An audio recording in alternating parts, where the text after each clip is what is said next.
ಈ ಬೇಕರಿ ಉದ್ದಿಮೆ ಅನ್ನೋದು ಇವತ್ತು ಒಂದು ಬೃಹದಾಕಾರವಾದಂಥ ಉದ್ದಿಮೆ. ಬೇಕರಿಗೆ ಯಾಕೆ ಡಿಮ್ಯಾಂಡ್ ಇದೆ ಅಂದರೆ people will never ask the price of the product first and then by.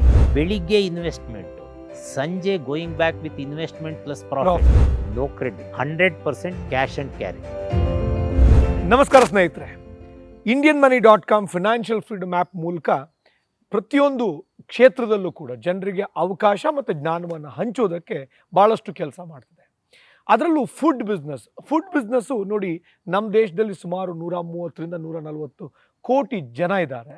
130 ಕೋಟಿ ಜನ ಅಂದರೆ ದಿನಕ್ಕೆ ₹100 ಊಟ ಮಾಡಿದರೂ ಕೂಡ ಒಂದು ದಿನಕ್ಕೆ ಸುಮಾರು 13,000 ಕೋಟಿ ರೂಪಾಯಿದು ಫುಡ್ ಬಿಸ್ನೆಸ್ ಆಗಬೇಕು. ಎಲ್ಲರೂ ಕೊಂಡು ಊಟ ಮಾಡ್ತಾರೆ ಅಂತ ಅಲ್ಲ, ಬಟ್ ಆದರೂ ಕೂಡ ಫುಡ್ ನಿಮಗೆ ಐಟಮ್ಸು ದಿನಕ್ಕೊಂದು 13,000 ಕೋಟಿ ರೂಪಾಯಿ ವ್ಯಾಪಾರ ಆಗುತ್ತೆ. ಅಂದರೆ ಎಷ್ಟು ಕೋಟಿ ಜನಕ್ಕೆ ಈ ಫುಡ್ ಬಿಸ್ನೆಸ್ಸಲ್ಲಿ ಅವಕಾಶಗಳನ್ನ ಕ್ರಿಯೇಟ್ ಮಾಡೋಕ್ಕೆ ಸಾಧ್ಯ ಅಂತ ನೀವೇ ಊಹಿಸಿ ಅಲ್ವಾ. ಹಾಗಾಗಿ ಫಿನಾನ್ಷಿಯಲ್ ಫ್ರೀಡಮ್ ಆ್ಯಪಲ್ಲಿ ನಾವು ಫುಡ್ ಬಿಸ್ನೆಸ್ಸನ್ನು ಒಂದು ಸೆಪ್ರೇಟ್ ಗೋಲ್ ಮಾಡಿಬಿಟ್ಟು ಅಲ್ಲಿ ಭಾಳಷ್ಟು ಜನ ಆಂಟ್ರಪ್ರನರ್ಸ್ಗೆ ವೆಜ್ ರೆಸ್ಟೋರೆಂಟ್ ಇರ್ಬೋದು, ನಾನ್ ವೆಜ್ ರೆಸ್ಟೋರೆಂಟ್ ಇರ್ಬೋದು, ಬೇಕ್ರಿ ಬಿಸ್ನೆಸ್ ಇರ್ಬೋದು, ಹೀಗೆ ಭಾಳಷ್ಟು ವಿಚಾರಗಳನ್ನ ತಿಳಿಸ್ಕೊಡ್ತಿದ್ದೀವಿ. ಅಲ್ಲಿ ಅವರಿಗೆ ಪ್ರೋತ್ಸಾಹವನ್ನು ಕೊಟ್ಬಿಟ್ಟು ಅವರು ಸ್ವಂತ ವ್ಯವಹಾರವನ್ನು ಬಿಸ್ನೆಸ್ಸನ್ನು ಶುರು ಮಾಡೋದಕ್ಕೆ ಬೇಕಾದ ಗೈಡೆನ್ಸನ್ನು ಕೊಡ್ತಿದ್ದೀವಿ. ಆದರೆ ಅದನ್ನು ಒಂದು ಸ್ಟೆಪ್ ಮುಂದೆ ತಗೊಂಡು ಹೋಗಬೇಕು ಅನ್ನೋದು ನಮ್ಮ ಆಲೋಚನೆ. ಅದರಲ್ಲೂ ಕೂಡ ಈ ಬೇಕ್ರಿ ಬಿಸ್ನೆಸ್ ಇದೆಯಲ್ಲ, ಇದು ಬಹಳ ದೊಡ್ಡ ಬಿಸ್ನೆಸ್ಸು. ನಿಮ್ಗೆ ಗೊತ್ತಿದ್ದಾಗೆ ಪ್ರತಿ ಸ್ಟ್ರೀಟಲ್ಲೂ ಒಂದು ಬೇಕ್ರಿ ಇರಬೇಕಾಗತ್ತೆ. ಯಾಕಂದರೆ 1,000 ಜನಕ್ಕೊಂದು ಬೇಕ್ರಿ ಲೆಕ್ಕ ಹಾಕಿದ್ರು ನಿಮಗೆ ಎಷ್ಟು ಬೇಕ್ರಿ ಬೇಕಾಗತ್ತೆ ಯೋಚನೆ ಮಾಡಿ. ಇವತ್ತಂತೂ ಬೇಕ್ರಿ ಎಲ್ಲ ಮೊದಲು ನಾವು ನಮ್ಮ ಊರಿನ ಟೌನಿಗೆ ಹೋದರೆ ಅಥವಾ ಜಿಲ್ಲಾ ಮಟ್ಟದಲ್ಲಿ ಬೇಕ್ರಿಗಳಿರ್ತಿತ್ತು. ಈಗ ಪ್ರತಿ ಹೋಬಳಿಯಲ್ಲೂ ಬೇಕ್ರಿಗಳಾಗ್ತಿದ್ದಾವೆ. ಅಂದರೆ ಲಕ್ಷಾಂತರ ಜನ ಯೂತ್ಸಿಗೆ ಇದ್ರ ಮೂಲಕ ಅವಕಾಶವನ್ನು ಕ್ರಿಯೇಟ್ ಮಾಡೋಕ್ಕೆ ಸಾಧ್ಯವಾಗುತ್ತೆ. ಅದಕ್ಕಾಗಿ ನಾವು ನಮ್ಮ ಬೆಂಗಳೂರು ಕೃಷಿ ಯೂನಿವರ್ಸಿಟಿ ಇದೆಯಲ್ಲ, ಅವರ ಬೇಕ್ರಿ ಟ್ರೈನಿಂಗ್ ಯೂನಿಟ್ ಇದೆ.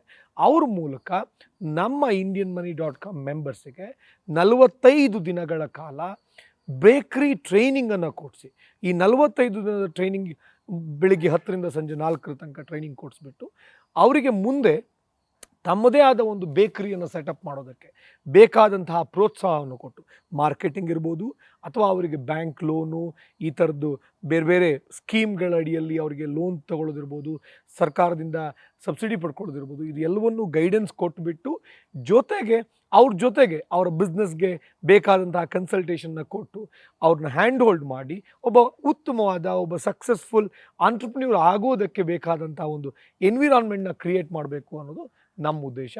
ಅದಕ್ಕೆ ಬ್ಯಾಂಗ್ಳೂರು ಯೂನಿವರ್ಸಿಟಿಯ ಬೇಕ್ರಿ ಟ್ರೈನಿಂಗ್ ಇನ್ಸ್ಟಿಟ್ಯೂಟ್ ನಮಗೆ ನೆರವು ಕೊಟ್ಟಿದೆ, ಸಪೋರ್ಟ್ ಕೊಟ್ಟಿದ್ದಾರೆ. ಇವತ್ತು ನಮ್ಮ ಜೊತೆ ಬೇಕ್ರಿ ಟ್ರೈನಿಂಗ್ ಯೂನಿಟ್ನ ಹೆಡ್ಡು, ಜೊತೆಗೆ ಬೆಂಗಳೂರು ಅಗ್ರಿಕಲ್ಚರ್ ಯೂನಿವರ್ಸಿಟಿಯ ಫಿನಾನ್ಸ್ ಕಂಟ್ರೋಲರ್ ಆಗಿರುವ ಡಾಕ್ಟರ್ ಸುರೇಶ್ ಅವ್ರು ನಮ್ಮ ಜೊತೆ ಇದ್ದಾರೆ. ಡಾಕ್ಟರ್ ಸುರೇಶ್ ಅವ್ರು ನಮಗೆ ಹೇಳ್ತಾರೆ ಈ ಒಂದು ಬೇಕ್ರಿ ಬಿಸ್ನೆಸ್ ಇದೆಯಲ್ಲ ಎಷ್ಟು ದೊಡ್ಡದು, ಭಾರತದ ಮಟ್ಟಿಗೆ ಹೇಳೋದಾದರೆ ಎಷ್ಟು ದೊಡ್ಡದಿದೆ. ಮತ್ತು ಬೇಕ್ರಿ ಟ್ರೈನಿಂಗ್ ಇನ್ಸ್ಟಿಟ್ಯೂಟು ನಮ್ಮ ಬೆಂಗಳೂರು ಯೂನಿವರ್ಸಿಟಿಯವರು 1970 ಶುರು ಮಾಡಿದ್ದು. ಆದರೆ ಹಿರಿಮೆ ಏನು, ಇದೆಲ್ಲರನ್ನ ಅವರಿಂದ ಕಲಿಯೋಣ ಬನ್ನಿ. ಸರ್ ನಮಸ್ಕಾರ. ನಮಸ್ತೆ. ಮೊದಲನೇದಾಗಿ ಭಾಳ ಧನ್ಯವಾದಗಳು. ಯಾಕಂದರೆ ನೀವು ನಮ್ಮ IndianMoney.comನ ಜೊತೆ ಸೇರಿ ಈಗ ಭಾಳಷ್ಟು ಜನ ಆಂಟ್ರಪ್ರನ್ಯೂರ್ಸ್ನ ಕ್ರಿಯೇಟ್ ಮಾಡೋದಕ್ಕೆ, ಯಾಕಂದರೆ ನೀವು ಈ ಕೆಲಸವನ್ನು ಭಾಳಷ್ಟು ವರ್ಷಗಳಿಂದ ಮಾಡ್ತಿದ್ದೀರಿ. ನಿಮ್ಮಲ್ಲಿ ಟ್ರೈನಿಂಗ್ ತೊಗೊಂಡು ಹೋದವರು ಪ್ರಾಬ್ಲಿ ಬರೀ ಕರ್ನಾಟಕ ಮಾತ್ರ ಅಲ್ಲ, ಬೇರೆ ಬೇರೆ ರಾಜ್ಯಗಳಲ್ಲಿ, ಬೇರೆ ಬೇರೆ ಊರುಗಳಲ್ಲಿ ಇವತ್ತು ಬೇಕ್ರಿಯನ್ನು ಶುರು ಮಾಡಿ ತಮ್ಮದೇ ಆದ ಬಿಸ್ನೆಸ್ ಕಟ್ಕೊಂಡು ಜೀವನ ಕಟ್ಕೊಂಡಿದ್ದಾರೆ. ಸೊ ಅದಕ್ಕೆಲ್ಲ ನಿಮ್ಮ ಇನ್ಸ್ಟಿಟ್ಯೂಟ್ ಕಾರಣ, ನಿಮ್ಮ ಒಂದು ಶ್ರಮ ಕಾರಣ ಇದಕ್ಕೆ.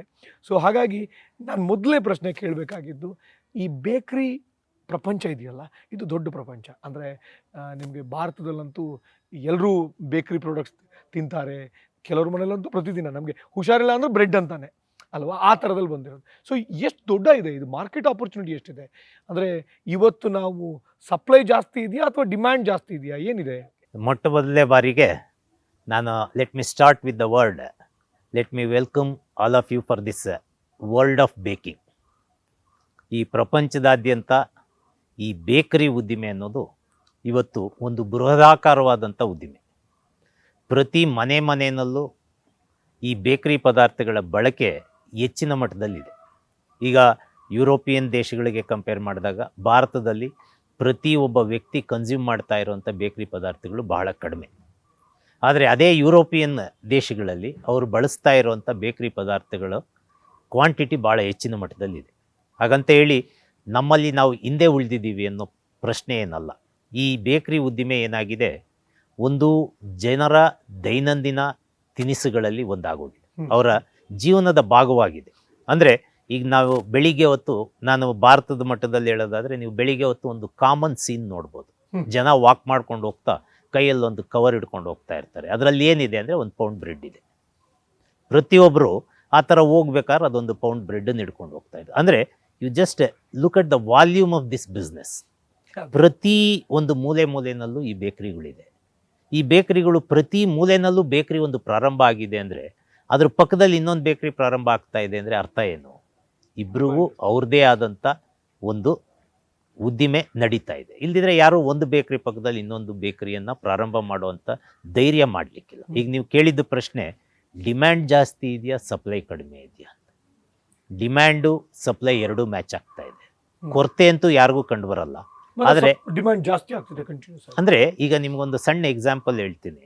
ಈಗ ಏನು ಡಿಮ್ಯಾಂಡ್ ಹಿಂಗೆ ಇದಕ್ಕೆ ಬೆಳವಣಿಗೆ ಆಗುತ್ತೆ ಅಂತ. ಈಗ ನನಗೇನಾಗುತ್ತೆ, ನಾವು ಪ್ರತಿಯೊಬ್ಬರಿಗೂ ನಾವೇನು ಮಾಡ್ತೀವಿ, ಬೇಕ್ರಿ ಪದಾರ್ಥಗಳ ರುಚಿಯನ್ನು ನಾವೆಲ್ಲರೂ ನೋಡಿದ್ದೀವಿ. ಬಟ್ ನೀವು ಒಬ್ಬ ತಾಯಿ ತನ್ನ ಮಗುನ ಡಾಕ್ಟ್ರ್ ಹತ್ರ ಕರ್ಕೊಂಡು ಹೋದ ತಕ್ಷಣ ಮೊದಲನೇ ಕಂಪ್ಲೇಂಟ್ ಹೇಳೋದೇನು ಅಂದರೆ, ನನ್ನ ಮಗು ಊಟ ಮಾಡ್ತಾ ಇಲ್ಲ, ನನ್ನ ಮಗು ಊಟನೇ ಮಾಡಲ್ಲ. ಅವ್ರು ಎಷ್ಟಾದರೂ ಊಟ ಮಾಡಿರಲಿ, ತಾಯಿದು ರೆಗ್ಯುಲರ್ ಕಂಪ್ಲೇಂಟ್. ಅದೇ ಮಗುನ ಬೇಕ್ರಿ ಮುಂದೆ ತೊಗೊಂಡೋಗ್ಬಿಡಿ, ಆ ಕಂಪ್ಲೇಂಟ್ ಎಲ್ಲಿ ಬರುತ್ತೆ ನೋಡೋಣ. ಆ ಮಗುನ ಬೇಕ್ರಿಯಿಂದ ಹೊರಗೆ ಕರ್ಕೊಂಡು ಬರೋಕ್ಕೆ ಕಷ್ಟಪಡ್ಬೇಕು ತಾಯಿ. ಅಂದರೆ ಹಸಿವು ಅನ್ನೋದು ಅಲ್ಲಿ ಬೇಕ್ರಿ ಪದಾರ್ಥಗಳಿಗೆ ಹೆಚ್ಚಿನ ಡಿಮ್ಯಾಂಡ್ ಏನಕ್ಕೆ ಬರ್ತಾ ಇದೆ ಅನ್ನೋ ಪ್ರಶ್ನೆ ಉದ್ಭವ ಆಗುತ್ತೆ. ಯಾಕೆ ಬೇಕ್ರಿ ಪದಾರ್ಥಗಳನ್ನು ಬಿಟ್ಟು ಈಗ ನೀವು ಪ್ರತಿದಿನ ನ್ಯೂಸ್ ಪೇಪರ್ನಲ್ಲಿ, ಟಿ ವಿ ಚಾನಲ್ಗಳಲ್ಲಿ ನೂರಾರು ಆರ್ಟಿಕಲ್ಸು, ನೂರಾರು ಸಂದರ್ಶನಗಳು, ಇದು ಆರೋಗ್ಯದಾಯಕ ಪದಾರ್ಥಗಳನ್ನು ಬಳಸಬೇಕು, ಅದನ್ನು ಬಳಸಬೇಕು, ಇದನ್ನು ಅಂದರೆ ಬೇಕರಿ ಪದಾರ್ಥಗಳನ್ನು ಜಂಕ್ ಫುಡ್ ಅನ್ನೋ ಕಂಪ್ಲೇಂಟು. ಅದು ಯಾರಿಗೆ ಜಂಕು, ಯಾವಾಗ ಜಂಕ್ ಆಗುತ್ತೆ, ಯಾರು ಬಳಸಬೇಕು, ಯಾರು ಬಳಸಬಾರ್ದು ಅನ್ನೋ ಪ್ರಶ್ನೆ ಉದ್ಭವ ಆಗೋದು ಸಾಮಾನ್ಯವಾಗಿ ಎಲ್ಲರೂ 40 ವರ್ಷ ದಾಟಿದ ನಂತರ. ನಾವೆಲ್ಲ ಅದನ್ನು ಟೇಸ್ಟ್ ಮಾಡಿಬಿಟ್ಟಿರ್ತೀವಿ. ನನ್ನ ಮಕ್ಳಿಗೆ ನೀನು ಅದು ತಿನ್ನಬೇಡ, ಚೆನ್ನಾಗಿಲ್ಲ ಅಂತೀವಿ. ನನ್ನ ಮಕ್ಳೇನು ಹೇಳ್ತಾರೆ, ನಾನು 40ವರೆಗೂ ತಿಂತೀನಿ, ಆಮೇಲೆ ನಾನು ನನ್ನ ಮಕ್ಳಿಗೆ ಹೇಳ್ತೀನಿ ಬಿಡು ಅಂತ. ಅಂದರೆ ಆ potential segment of the population ಯಾವತ್ತೂ ಕಡಿಮೆ ಆಗಿಲ್ಲ. ಲೆಸ್ ದೆನ್ 40 ಇರೋರು ಕಡಿಮೆ ಆಗೋಕ್ಕೆ ಚಾನ್ಸ್ ಇಲ್ಲ. ಆ ಪಾಪ್ಯುಲೇಷನ್ ಬರ್ತಾನೆ ಇರುತ್ತೆ. It's A replacement theory. ಇವ್ರು ಮುಂದಕ್ಕೆ ಹೋಗ್ತಾರೆ, ಆ ಹಿಂದ್ಗಡೆ ಆ ಸೆಗ್ಮೆಂಟ್ ಬರ್ತಾನೆ ಇರುತ್ತೆ. ಅವ್ರು ಆ ಪದಾರ್ಥಗಳನ್ನ ಬಳಸ್ತಾನೆ ಇರ್ತಾರೆ. ಆ ಪದಾರ್ಥಗಳನ್ನು ಬಳಸುವಂಥ ಪದ್ಧತಿ ಒಳಗೆ ಸ್ವಲ್ಪ ಬದಲಾವಣೆಗಳಾಗ್ತಾ ಇರ್ಬೋದು. ನಾನು ಹೇಳ್ತಾ ಇರೋದು, ಆಗ ಮಾಡ್ತಿದ್ದಂಥ ಬೇಕರಿ ಪದಾರ್ಥಗಳನ್ನೇ ಈಗಲೂ ಬಳಸ್ತಾ ಇದ್ದೀವ? ಅದರಲ್ಲಿ ಅಲ್ಪ ಸ್ವಲ್ಪ ಬದಲಾವಣೆಗಳಾಗಿದೆ. ಹೊಸ ಹೊಸ ಕಾನ್ಸೆಪ್ಟ್ಗಳು ಉದ್ಭವ ಆಗ್ತಾ ಇದೆ. ಈಗ ಹೆಲ್ದಿ ಬೇಕ್ರಿ ಪ್ರಾಡಕ್ಟ್ಸ್ ಅಂತೀವಿ, ಮಿಲೆಟ್ ಬೇಕ್ರಿ ಪ್ರಾಡಕ್ಟ್ಸ್ ಅಂತೀವಿ. ಈಗ ಎಷ್ಟೋ ಕಡೆ ಶುಗರ್ ಫ್ರೀ ಬೇಕ್ರಿ ಪ್ರಾಡಕ್ಟ್ಸ್ ಬರ್ತಾ ಇದೆ. ಈಗ ಇನ್ನು ಮುಂದಿನ ದಿನಗಳಲ್ಲಿ ಹೊಸ ಕಾನ್ಸೆಪ್ಟ್ಗಳು, less maida, less fat, less sugar products ಬರ್ಬೋದು. ಪ್ರಾಬಬಲಿ ಇನ್ನೊಂದು 10-15 ವರ್ಷದ ನಂತರ no maida, no sugar, no fat products ಬರ್ಬೋದು. ನನಗೆ ಈಗ ಆಲ್ರೆಡಿ ಮಿಲೆಟ್ಸ್ ಎಲ್ಲ ಅಂದರೆ ನಿರಂತರವಾಗಿ ಬದಲಾವಣೆ ಬೇರೆ ಯಾವ್ಯಾವ ಸೆಕ್ಟರ್ನಲ್ಲಿ ಆಗ್ತಾ ಇದೆ, ಅದೇ ರೀತಿ ಈ ಬದಲಾವಣೆ ನನ್ನ ಬೇಕ್ರಿನಲ್ಲೂ ಕಾಣ್ತಾ ಇದೆ. ಬೇಕ್ರಿ ಪ್ರತಿದಿನದ ಬದಲಾವಣೆಯನ್ನು ಅಡಾಪ್ಟ್ ಮಾಡ್ಕೊಳ್ಳೋಷ್ಟು ವೈಬ್ರೆಂಟ್ ಇದೆ. ನಾವು ಇದೇನು ನಿಂತು ನೀರು ಆಗ್ತಾ ಇಲ್ಲ ಬೇಕ್ರಿನ, ಅದರಲ್ಲೂ ಬದಲಾವಣೆಗಳು ಬರ್ತಾ ಇದೆ. ವೈಜ್ಞಾನಿಕವಾಗಿ ತಯಾರಿಸಿದಂಥ ಬೇಕ್ರಿ ಪದಾರ್ಥಗಳಿಗೆ ಹೆಚ್ಚಿನ ಒಂದು ಬೇಡಿಕೆ ಬರ್ತಾ ಇದೆ. ಈ ನಿಟ್ಟಿನಲ್ಲಿ ನಾನು ಈ ಸಂದರ್ಭದಲ್ಲಿ ಈ ನಮ್ಮ ಬೇಕ್ರಿ ತರಬೇತಿ ಕೇಂದ್ರನ ತರಲಿಕ್ಕೆ ಇಷ್ಟಪಡ್ತೀನಿ. ಈಗ ನಿಮಗೆಲ್ಲ ಗೊತ್ತಿದೆ, ಬೇಕ್ರಿ ಬಿಸ್ನೆಸ್ ನಡೀತಾ ಇರೋದೇನು, most of the time it is treated as a family business. ತಂದೆ ಮಾಡ್ತಾಯಿದ್ರು, ತಾತ ಮಾಡ್ತಾಯಿದ್ರು, ನಾನು ಬೇಕ್ರಿ ಕಂಟಿನ್ಯೂ ಮಾಡಿದ್ದೀನಿ. ಯಾರನ್ನಾದರೂ ಕೇಳಿ ಭಾಳ ಸುಲಭವಾಗಿ ಹೇಳೋದು ಬೇಕ್ರಿ ಈಸ್ ಅನ್ ಆರ್ಟ್. ಆದರೆ ಬೇಕ್ರಿನಲ್ಲಿ ವೈಜ್ಞಾನಿಕವಾಗಿ ತಯಾರು ಮಾಡಿಸಬೇಕಾದಂಥ, ವೈಜ್ಞಾನಿಕವಾಗಿ ಅಳವಡಿಸ್ಕೊಳ್ಬೇಕಾದಂಥ ತತ್ವಗಳು ಎಲ್ಲ ಬೇಕ್ರಿ ಉದ್ದಿಮೆನಲ್ಲಿದೆ. It is a pure science. Baking is a pure science. It's not art by it's. It's a pure science. ನಾನು ಇದರಲ್ಲಿ ನನ್ನ ವೈಜ್ಞಾನಿಕವಾದಂಥ ತತ್ವಗಳನ್ನು ಅಳವಡಿಸ್ಕೊಳ್ತಾ ಇದ್ದೀನಿ. ಅದನ್ನು ಅಳವಡಿಸ್ಕೊಂಡಾಗಲೇ ವೈಜ್ಞಾನಿಕವಾಗಿ ತಯಾರು ಮಾಡೋದಂಥ ಆರೋಗ್ಯಕ್ಕೆ ಹಾನಿಕಾರಕವಲ್ಲದಂಥ ಪದಾರ್ಥಗಳನ್ನು ತಯಾರು ಮಾಡಲಿಕ್ಕೆ ನನಗೆ ಸಾಧ್ಯವಾಗುತ್ತೆ. ಆದರೆ ನಮಗೇನಾಗ್ತಾ ಇದೆ, ಈ ಬಿಸ್ನೆಸ್ನಲ್ಲಿ ಜನಕ್ಕೆ ಇದರಲ್ಲಿ ವೈಜ್ಞಾನಿಕವಾದಂಥ ಯಾವುದೂ ಕಾಣ್ತಾ ಇಲ್ಲ. ಯಾಕೆಂದರೆ ವೈಜ್ಞಾನಿಕವಾಗಿ ತಯಾರಾದಂಥ ಮಾನವ ಸಂಪನ್ಮೂಲ ಈ ಇಂಡಸ್ಟ್ರಿನಲ್ಲಿ ಇಲ್ಲ. ಅದ್ರ ಕೊರತೆ ಕಾಡ್ತಾ ಇದೆ ನನಗೆ. ಈ ಕೊರತೆ ಏನು ಅಂದರೆ, ಪ್ರತಿ ಬೇಕ್ರಿನಲ್ಲೂ ಈ ರೀತಿ ನಮ್ಮ ಈ ಒಂದು ಸೆಂಟರ್ನ ಉದ್ದೇಶ ಏನು ಅಂದರೆ ಇಟ್ಕೊಂಡು ಮುಖ್ಯವಾದಂಥ ಉದ್ದೇಶ ವೈಜ್ಞಾನಿಕವಾಗಿ ರೂಪಿಸಲಾದ ಮಾನವ ಸಂಪನ್ಮೂಲವನ್ನು ಈ ಬೇಕರಿ ಇಂಡಸ್ಟ್ರಿಗೆ ಒದಗಿಸೋದೇ ನಮ್ಮ ಬೇಕರಿ ತರಬೇತಿ ಕೇಂದ್ರದ ಮೂಲ ಮತ್ತು ಮುಖ್ಯ ಉದ್ದೇಶ. Brilliant, very nice. ಈ ಸಂದರ್ಭದಲ್ಲಿ ಏನು ಹೇಳ್ತಾ ಇದ್ದೀನಿ ಅಂದರೆ ನಾನು ವೈಜ್ಞಾನಿಕವಾಗಿ ನಾನು ತರಬೇತಿ ತಗೊಂಡಿಲ್ಲ ಅಂದರೆ ನಾನು ಪ್ರಾಡಕ್ಟ್ ಮಾಡೋಕ್ಕಾಗಲ್ವ? ಆಗುತ್ತೆ. ಆಗಬಾರ್ದು ಅಂತ ಏನಿಲ್ಲ, ನಿಮ್ಮ ಎಕ್ಸ್ಪೀರಿಯನ್ಸ್ ಮೇಲೆ ನೀವು ಮಾಡ್ಬೋದು. ಆದರೆ ಯಾವ ಪದಾರ್ಥನ ಎಷ್ಟು ಪ್ರಮಾಣದಲ್ಲಿ ಯಾವುದರ ಜೊತೆಗೆ ಬಳಸಬೇಕು ಅನ್ನೋದು ನನಗೆ ಗೊತ್ತಿದೆ. ಇನ್ಫ್ಯಾಕ್ಟ್ ಅದು ನನಗೆ ಒಂದು ಸಮಸ್ಯೆ ಕಾಡೋದೇನೆಂದರೆ, ಭಾಳಷ್ಟು ಜನ ಸ್ವಂತ ಬೇಕರಿ ಮಾಡಿದವ್ರು ಪೂರ್ತಿ ಯಾವುದೋ ಬೇಕರಿಯಲ್ಲಿ ಒಂದಷ್ಟು ತಿಂಗಳು ಕೆಲಸ ಮಾಡ್ತಿದ್ರು, ಅವರಲ್ಲಿ ಏನೋ ಒಂದಷ್ಟು ಕಲ್ತ್ಕೊಂಡ್ರು, ಹೋಗಿ ಸ್ವಂತ ಬೇಕರಿ ಮಾಡ್ತಾರೆ, ಮತ್ತು ಫೇಲ್ ಆಗ್ತಾರೆ, ದುಡ್ಡನ್ನು ಇನ್ವೆಸ್ಟ್ ಮಾಡಿ ಕಳ್ಕೊತಾರೆ. ಯಾಕಂದರೆ ಯಾವುದನ್ನು ವೈಜ್ಞಾನಿಕವಾಗಿ ಅವ್ರು ಕಲಿಯಲ್ಲ, ಅವರು ಫೇಲ್ ಆಗೋ ಸಾಧ್ಯತೆ ಜಾಸ್ತಿ. ಖಂಡಿತ. ಯಾಕೆಂದರೆ ಇಲ್ಲಿ ಏನಾಗುತ್ತೆ, ನಿಮ್ಮ ಗುಣಮಟ್ಟದಲ್ಲಾಗಲಿ ಅಥವಾ ನಿಮ್ಮ ರುಚಿನಲ್ಲಾಗಲಿ ಆ ಬದಲಾವಣೆಗಳನ್ನು ನಿಮ್ಮ ಕನ್ಸ್ಯೂಮರ್ಸ್ಗಳು, ನಿಮ್ಮ ಗ್ರಾಹಕರು ಬಯಸ್ತಾ ಇರ್ತಾರೆ. ನೀವು ಅದನ್ನೇನಾಗುತ್ತೆ, ಇಲ್ಲ ನಾನು ಹಿಂಗೆ ಮಾಡೋದು, ನಾನು ಈಗಾಗಲೇ ನಿಮ್ಗೆ ಎಷ್ಟೊಂದು ಚೈನ್ ಆಫ್ ಹೋಟೆಲ್ಸ್ ಬಗ್ಗೆ ಗೊತ್ತಿದೆ. ಒಂದೇ ಥರದ ನಿರಂತರವಾದಂಥ ಟೇಸ್ಟ್ ಕೊಟ್ಟು ಆ ಚೈನಾ ಹೋಟೆಲ್ಸ್ಗಳು ಇವತ್ತಿನ ದಿನ ನಿರಂತರವಾಗಿ ಮುಚ್ಚೋಗ್ತಾ ಇದೆ. ಅಂದರೆ ಏನಾಗ್ತಾ ಇದೆ ಅಂದರೆ, ಆ ವೈವಿಧ್ಯಮಯತೆಯನ್ನು ಆ ಪ್ರಾಡಕ್ಟ್ಸ್ನಲ್ಲಿ ತೋರಿಸಿದಾಗ ಮಾತ್ರ ನಾನು ಇಂಡಸ್ಟ್ರಿ ಒಳಗೆ ಉಳಿಲಿಕ್ಕೆ ಸಾಧ್ಯ.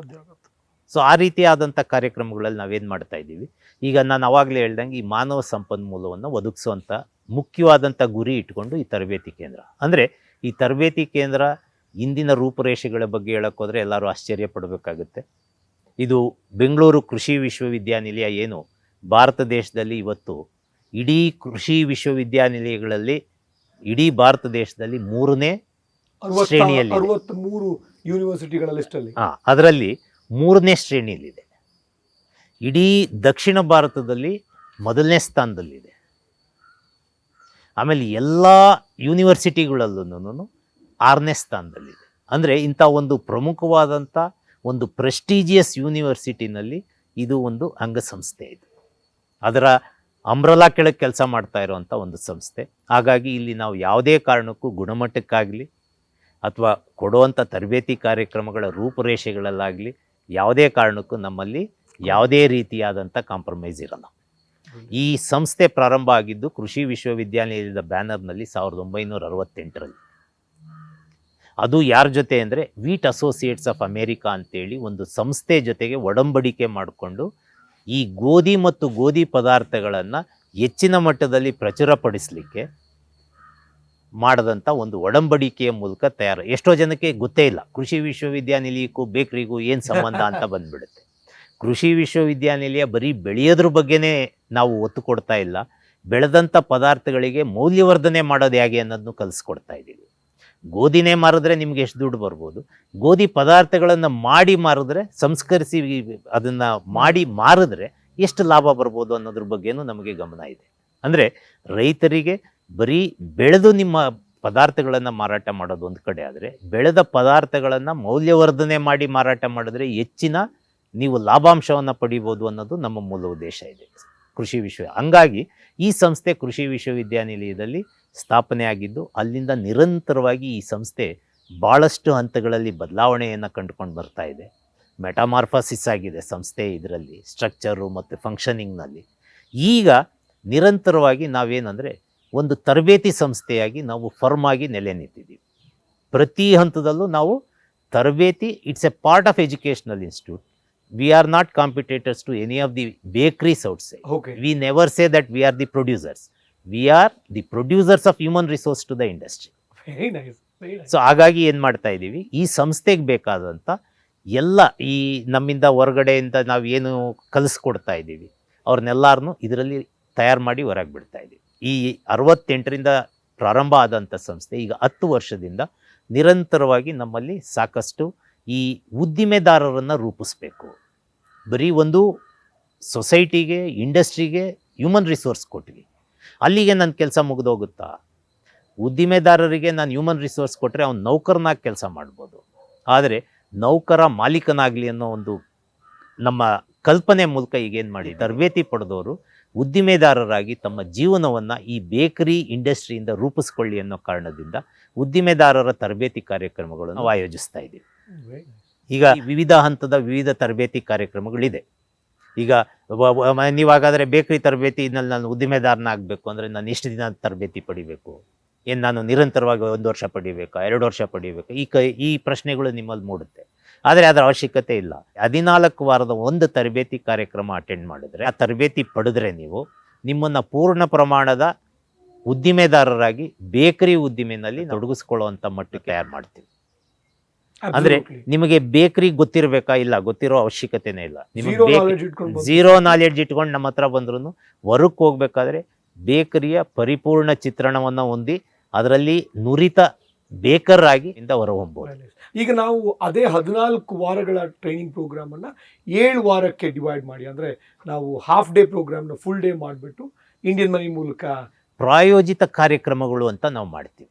ಈಗೇನಾಗಿದೆ, ಎಷ್ಟೋ ಸ್ವಯಂ ಸೇವಾ ಸಂಸ್ಥೆಗಳು ಬರುತ್ತೆ, ಅಥವಾ ಬೇರೆ ಬೇರೆ ಈ ಏಜೆನ್ಸಿಗಳು ಇರ್ತಾರೆ. ಅವ್ರುಗಳೇನು ಮಾಡ್ತಾರೆ, ಈಗ ಕೆಲವೊಂದು ಸ್ವಯಂ ಸೇವಾ ಸಂಘಗಳಿರ್ತಾರೆ, ರೈತ ಸಂಘಗಳಿರ್ತದೆ, ಇದು ಮಹಿಳಾ ಸ್ವಸಹಾಯ ಗುಂಪುಗಳಿರ್ತವೆ. ಅವರಿಂದ ಸ್ಪಾನ್ಸರ್ಡ್ ಅಂದರೆ ಪ್ರಾಯೋಜಿತ ತರಬೇತಿ ಕಾರ್ಯಕ್ರಮಗಳನ್ನು ನಾವು ನಡೆಸ್ತೀವಿ. ಈಗ ಆ ಪ್ರಾಯೋಜಿತ ಕಾರ್ಯಕ್ರಮಗಳಲ್ಲಿ ನಮ್ಮ ಉದ್ದೇಶ ಏನು ಅಂದರೆ, ಯಾವ ಸಂಸ್ಥೆ ತನ್ನ ಸದಸ್ಯರಿಗೆ ಯಾವ ರೀತಿ ತರಬೇತಿ ಬೇಕು ಅನ್ನೋದನ್ನ ಮೂಲಕ ನಮ್ಮನ್ನು ಏನಾದರೂ ಅಪ್ರೋಚ್ ಮಾಡಿದ್ರೆ ನಾವು ಅವರ ಅವಶ್ಯಕತೆಗಳಿಗೆ ಅನುಗುಣವಾಗಿ ಆ ತರಬೇತಿಯ ಒಂದು ರೂಪುರೇಷೆಗಳನ್ನು ತಯಾರು ಮಾಡಿ ಅವ್ರಿಗೆ ಕೊಡ್ತೀವಿ. ಇಲ್ಲಿ ನನ್ನ ಹತ್ರ ಏನಿದೆ ಅದನ್ನು ನೀವು ತಗೊಳ್ಳಿ ಅಂತ ಹೇಳೋ ಪ್ರಶ್ನೆ ಅಲ್ಲ. ನಿಮಗೇನು ಅವಶ್ಯಕತೆ ಇದೆ ಹೇಳಿ, ಈ ಸಂಸ್ಥೆ ಅದನ್ನು ನಿಮಗೆ ಕೊಡೋಕ್ಕೆ ರೆಡಿ ಇದೆ. It's all need based training programs what we chalk out. So ಹಂಗಾಗಿ ಅವರ ಅವಶ್ಯಕತೆಗಳಿಗೆ ಸ್ಪಂದಿಸಿ ಅವಶ್ಯಕತೆಗಳಿಗೆ ಅನುಗುಣವಾಗಿ ನಮ್ಮಲ್ಲಿ ತರಬೇತಿ ಕೋರ್ಸ್ಗಳನ್ನು ನಾವು ರೂಪಿಸ್ತೀವಿ. ಅದ್ರ ಬಗ್ಗೆ ಯಾವುದೇ ಅನುಮಾನ ಬೇಡ. ಅವ್ರಿಗೆ ಅವಶ್ಯಕತೆ ಏನಿದೆ ಅದನ್ನು ಕೊಡ್ತೀವಿ. ಅದ್ರ ಜೊತೆಗೆ ಪ್ರಾಯೋಜಿತ ಸಂಸ್ಥೆ ಆ ಜವಾಬ್ದಾರಿಯನ್ನು ಹೊತ್ಕೋಬೇಕಾಗತ್ತೆ. ಅವರ ಏನು ಸದಸ್ಯರಿಗೆ ಏನು ಅವಶ್ಯಕತೆ ಇದೆ, ಯಾವ ಮಟ್ಟದಲ್ಲಿ ತರಬೇತಿ ಬೇಕು ಅಂದರೆ ಆ ತರಬೇತಿ ಕಾರ್ಯಕ್ರಮದ ಒಂದು ಕೋರ್ಸನ್ನ ಡಿಸೈನ್ ಮಾಡಿ ನಿಮಗೆ ಕೊಡ್ತೀವಿ. ಅವ್ರಿಗೆ ಬೇಕಾದಂಥ ಅವಶ್ಯಕತೆ ಇರುವಂಥ ತರಬೇತಿಯನ್ನು, ಈಗ ಕೆಲವು ಸಲ ನನಗೆ ಇಡೀ ದಿನ ಬರೋಕ್ಕಾಗಲ್ಲ ಅಂತಾರೆ, ಅಂಥವ್ರಿಗೆ ಅರ್ಧ ದಿನದ ಕಾರ್ಯಕ್ರಮಗಳು ಮಾಡ್ತೀವಿ. ಇನ್ನು ಕೆಲವ್ರಿಗೆ ನನಗೆ 3 ತಿಂಗಳು ಬರೋಕ್ಕಾಗಲ್ಲ ಅಂತಾರೆ, 1.5 ತಿಂಗಳಲ್ಲೇ ಕಲಿಸ್ಕೊಡಿ ಅಂತಾರೆ. ಸ್ಯಾಂಡ್ವಿಚ್ ಪ್ರೋಗ್ರಾಮ್ ಅದನ್ನು ಭಾಳ, ಬಟ್ ಯಾವುದೇ ಕಾರಣಕ್ಕೂ ನಂದು ಆ ಅವಧಿ ಕಡಿಮೆ ಮಾಡಿಕೊಂಡೆ ಅಂದಾಗ ಅದ್ರ ಗುಣಮಟ್ಟ ಕಡಿಮೆ ಮಾಡ್ತಾ ಇದ್ದೀನಿ ಅಂತ ಅರ್ಥ ಅಲ್ಲ. ಆ ಗುಣಮಟ್ಟಕ್ಕೆ ಏನು ಬೇಕು ಅಷ್ಟು ಆ ಕಾರ್ಯಕ್ರಮವನ್ನು ಚಾಚು ತಪ್ಪದೆ ಅಷ್ಟನ್ನು ಮುಗಿಸ್ಕೊಡುವಂಥ ಒಂದು ಹೊಣೆ ತರಬೇತಿ ಕೇಂದ್ರದ ಮೇಲೆ ಇರುತ್ತೆ.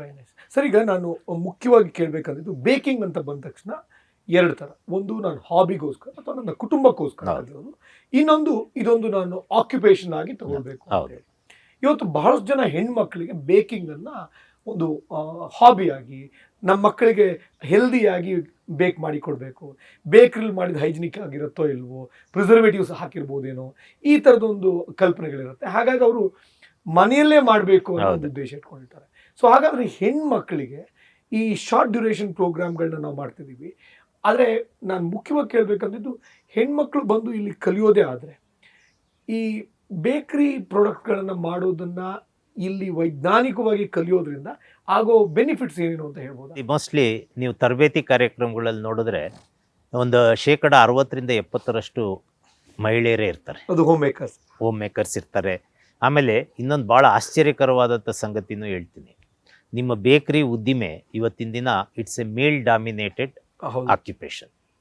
ಹೆಚ್ಚಿನ ಮಟ್ಟದಲ್ಲಿ ಬರೀ ಗಂಡಸರೇ ಕೆಲಸ ಮಾಡ್ತಾ ಇರುವಂಥ ಉದ್ದಿಮೆ. ಆದರೆ ಇವತ್ತಿನ ದಿನ ಮಹಿಳೆಯರು ಆ ಕ್ಷೇತ್ರಕ್ಕೆ ಕಾಲಿಡ್ತಾ ಇದ್ದಾರೆ. ಯಾಕೆಂದರೆ ನಮ್ಮ ತರಬೇತಿ ಕಾರ್ಯಕ್ರಮದ ಒಂದು ಮುಖ್ಯವಾದಂಥ ಫಲಶ್ರುತಿಯಿಂದ ನಮ್ಮಲ್ಲಿ ತರಬೇತಿ ಪಡೆದಂಥವ್ರು ಇವತ್ತಿನ ದಿನ ಬೇಕರಿ ಕಿಚನ್ಗಳಲ್ಲಿ ಕೆಲಸ ಮಾಡ್ತಾ ಇದ್ದಾರೆ. ಅವ್ರ ಸ್ವಂತ ಬೇಕರಿಗಳನ್ನು ಮಾಡ್ಕೊಂಡಿದ್ದಾರೆ. ಅವ್ರೀಗ ಹೆಸಿಟೇಟ್ ಮಾಡ್ತಾ ಇಲ್ಲ. ಬೇಕರಿ ಬರೀ ಅವರೇ ಮಾಡಬೇಕು ಅನ್ನೋ ಕಾನ್ಸೆಪ್ಟ್ ಇಲ್ಲ. ಇವತ್ತು ಇವರು ಮಾಡ್ತಾ ಇದ್ದಾರೆ. ಹಾಗಾಗಿ ನಮ್ಮಲ್ಲಿ ಸಾಕಷ್ಟು ಜನ ಮಹಿಳೆಯರು ಇವತ್ತು ತರಬೇತಿ ಪಡಿತಾ ಇದ್ದಾರೆ.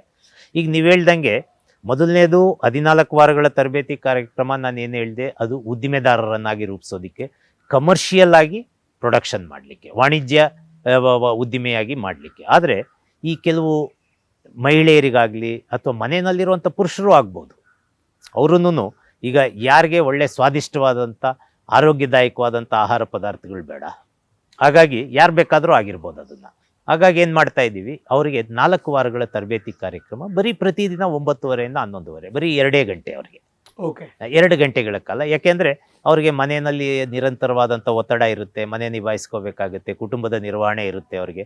ಅದೆಲ್ಲದರ ಮಧ್ಯೆನಲ್ಲೂ ಅವರು ಬಿಡುವು ಮಾಡಿಕೊಂಡು ಇದೊಂದು 2 ಗಂಟೆಗಳ ಕಾಲ ಇಲ್ಲಿ ಬಂದು ಕಲ್ತೋದಂಥ ಸಂದರ್ಭದಲ್ಲಿ ಮನೆಯಲ್ಲಿ ಅವ್ರಿಗೆ ಬೇಕಾದಂಥ ಸಂಜೆ ಸ್ನ್ಯಾಕ್ಸ್ ಇರ್ಬೋದು, ಅಥವಾ ಅವರ ಮಕ್ಕಳು ಬರ್ತ್ಡೇ ಪಾರ್ಟಿಗಳಿರ್ಬೋದು, ಅಥವಾ ಮನೆಯಲ್ಲಿ ನಡೆಯುವಂಥ ಯಾವುದೋ ಒಂದು ಒಳ್ಳೆ ಅಕೇಶನ್ ಇರ್ಬೋದು, ಆ್ಯನಿವರ್ಸರಿಗಳಿರ್ಬೋದು, ಅಂಥ ಸಂದರ್ಭಕ್ಕೆ ಬೇಕಾದಂಥ ಈ ಪದಾರ್ಥಗಳನ್ನು ಅವರೇ ತಯಾರು ಮಾಡ್ಕೊಳ್ಳೋವಂಥ ರೀತಿಯಲ್ಲಿ ಅವ್ರನ್ನ ತಯಾರು ಮಾಡಿ ಕಳಿಸ್ತಾ ಇದ್ದೀವಿ.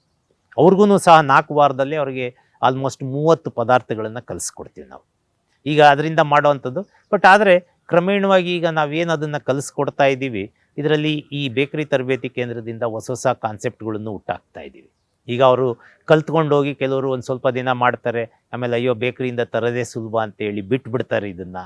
ಅಂದರೆ ಅವರಿಗೆ ಯಾವಾಗಲೂ ನಾನು ಕಲ್ತಂಥ ವಿದ್ಯೆನ ನಾನು ಹೇಗೆ ಅದನ್ನು ಬಂಡವಾಳ ಮಾಡಿಕೊಂಡು ಅದರಿಂದ ಏನಾದರೂ ಮಾಡ್ಲಿಕ್ಕೆ ಸಾಧ್ಯನಾ ಅನ್ನೋ ಒಂದು ಭಾವನೆ ಅವ್ರಿಗೆ ಬಂದರೆ ಅದನ್ನು ಅವ್ರು ಬಿಟ್ಟೋಗಲ್ಲ, ನಿರಂತರವಾಗಿ ಅದನ್ನು ಮುಂದುವರ್ಸ್ಕೊಂಡು ಹೋಗ್ತಾರೆ.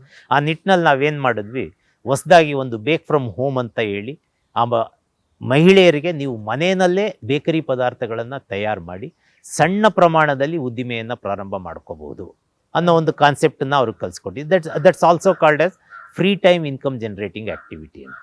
ಅವರ ಬಿಡುವಿನ ಸಮಯದಲ್ಲಿ ಸ್ವಲ್ಪ ಮಟ್ಟಿಗೆ ಅದನ್ನು ವಾಣಿಜ್ಯೀಕರಣಗೊಳಿಸ್ಕೋಬೋದು ಅವರು. ಈಗೆಲ್ಲರಿಗೂ ನಿಮಗೆ ಗೊತ್ತಿದೆ, ಮನೆಯಲ್ಲಿ ಅವ್ರ ಫ್ರೆಂಡ್ಸ್ ಇರ್ತಾರೆ, ರಿಲೇಟಿವ್ಸ್ ಇರ್ತಾರೆ, ಫ್ಯಾಮಿಲಿ ಮೆಂಬರ್ಸ್ ಇರ್ತಾರೆ. ಪ್ರತಿ ಮನೆಯಲ್ಲೂ ಏನಾದರೂ ಒಂದು ಸ್ಪೆಷಲ್ ಅಕೇಶನ್ಸ್ ಇರುತ್ತೆ.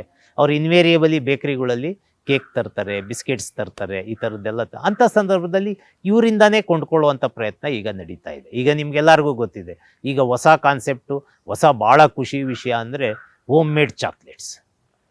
ಅಂದರೆ ಇಲ್ಲ, ಇಲ್ಲಿ ಚಾಕ್ಲೇಟ್ಸ್ ಬಗ್ಗೆ ತರಬೇತಿ ಮಾಡ್ತಾ ಇಲ್ಲ.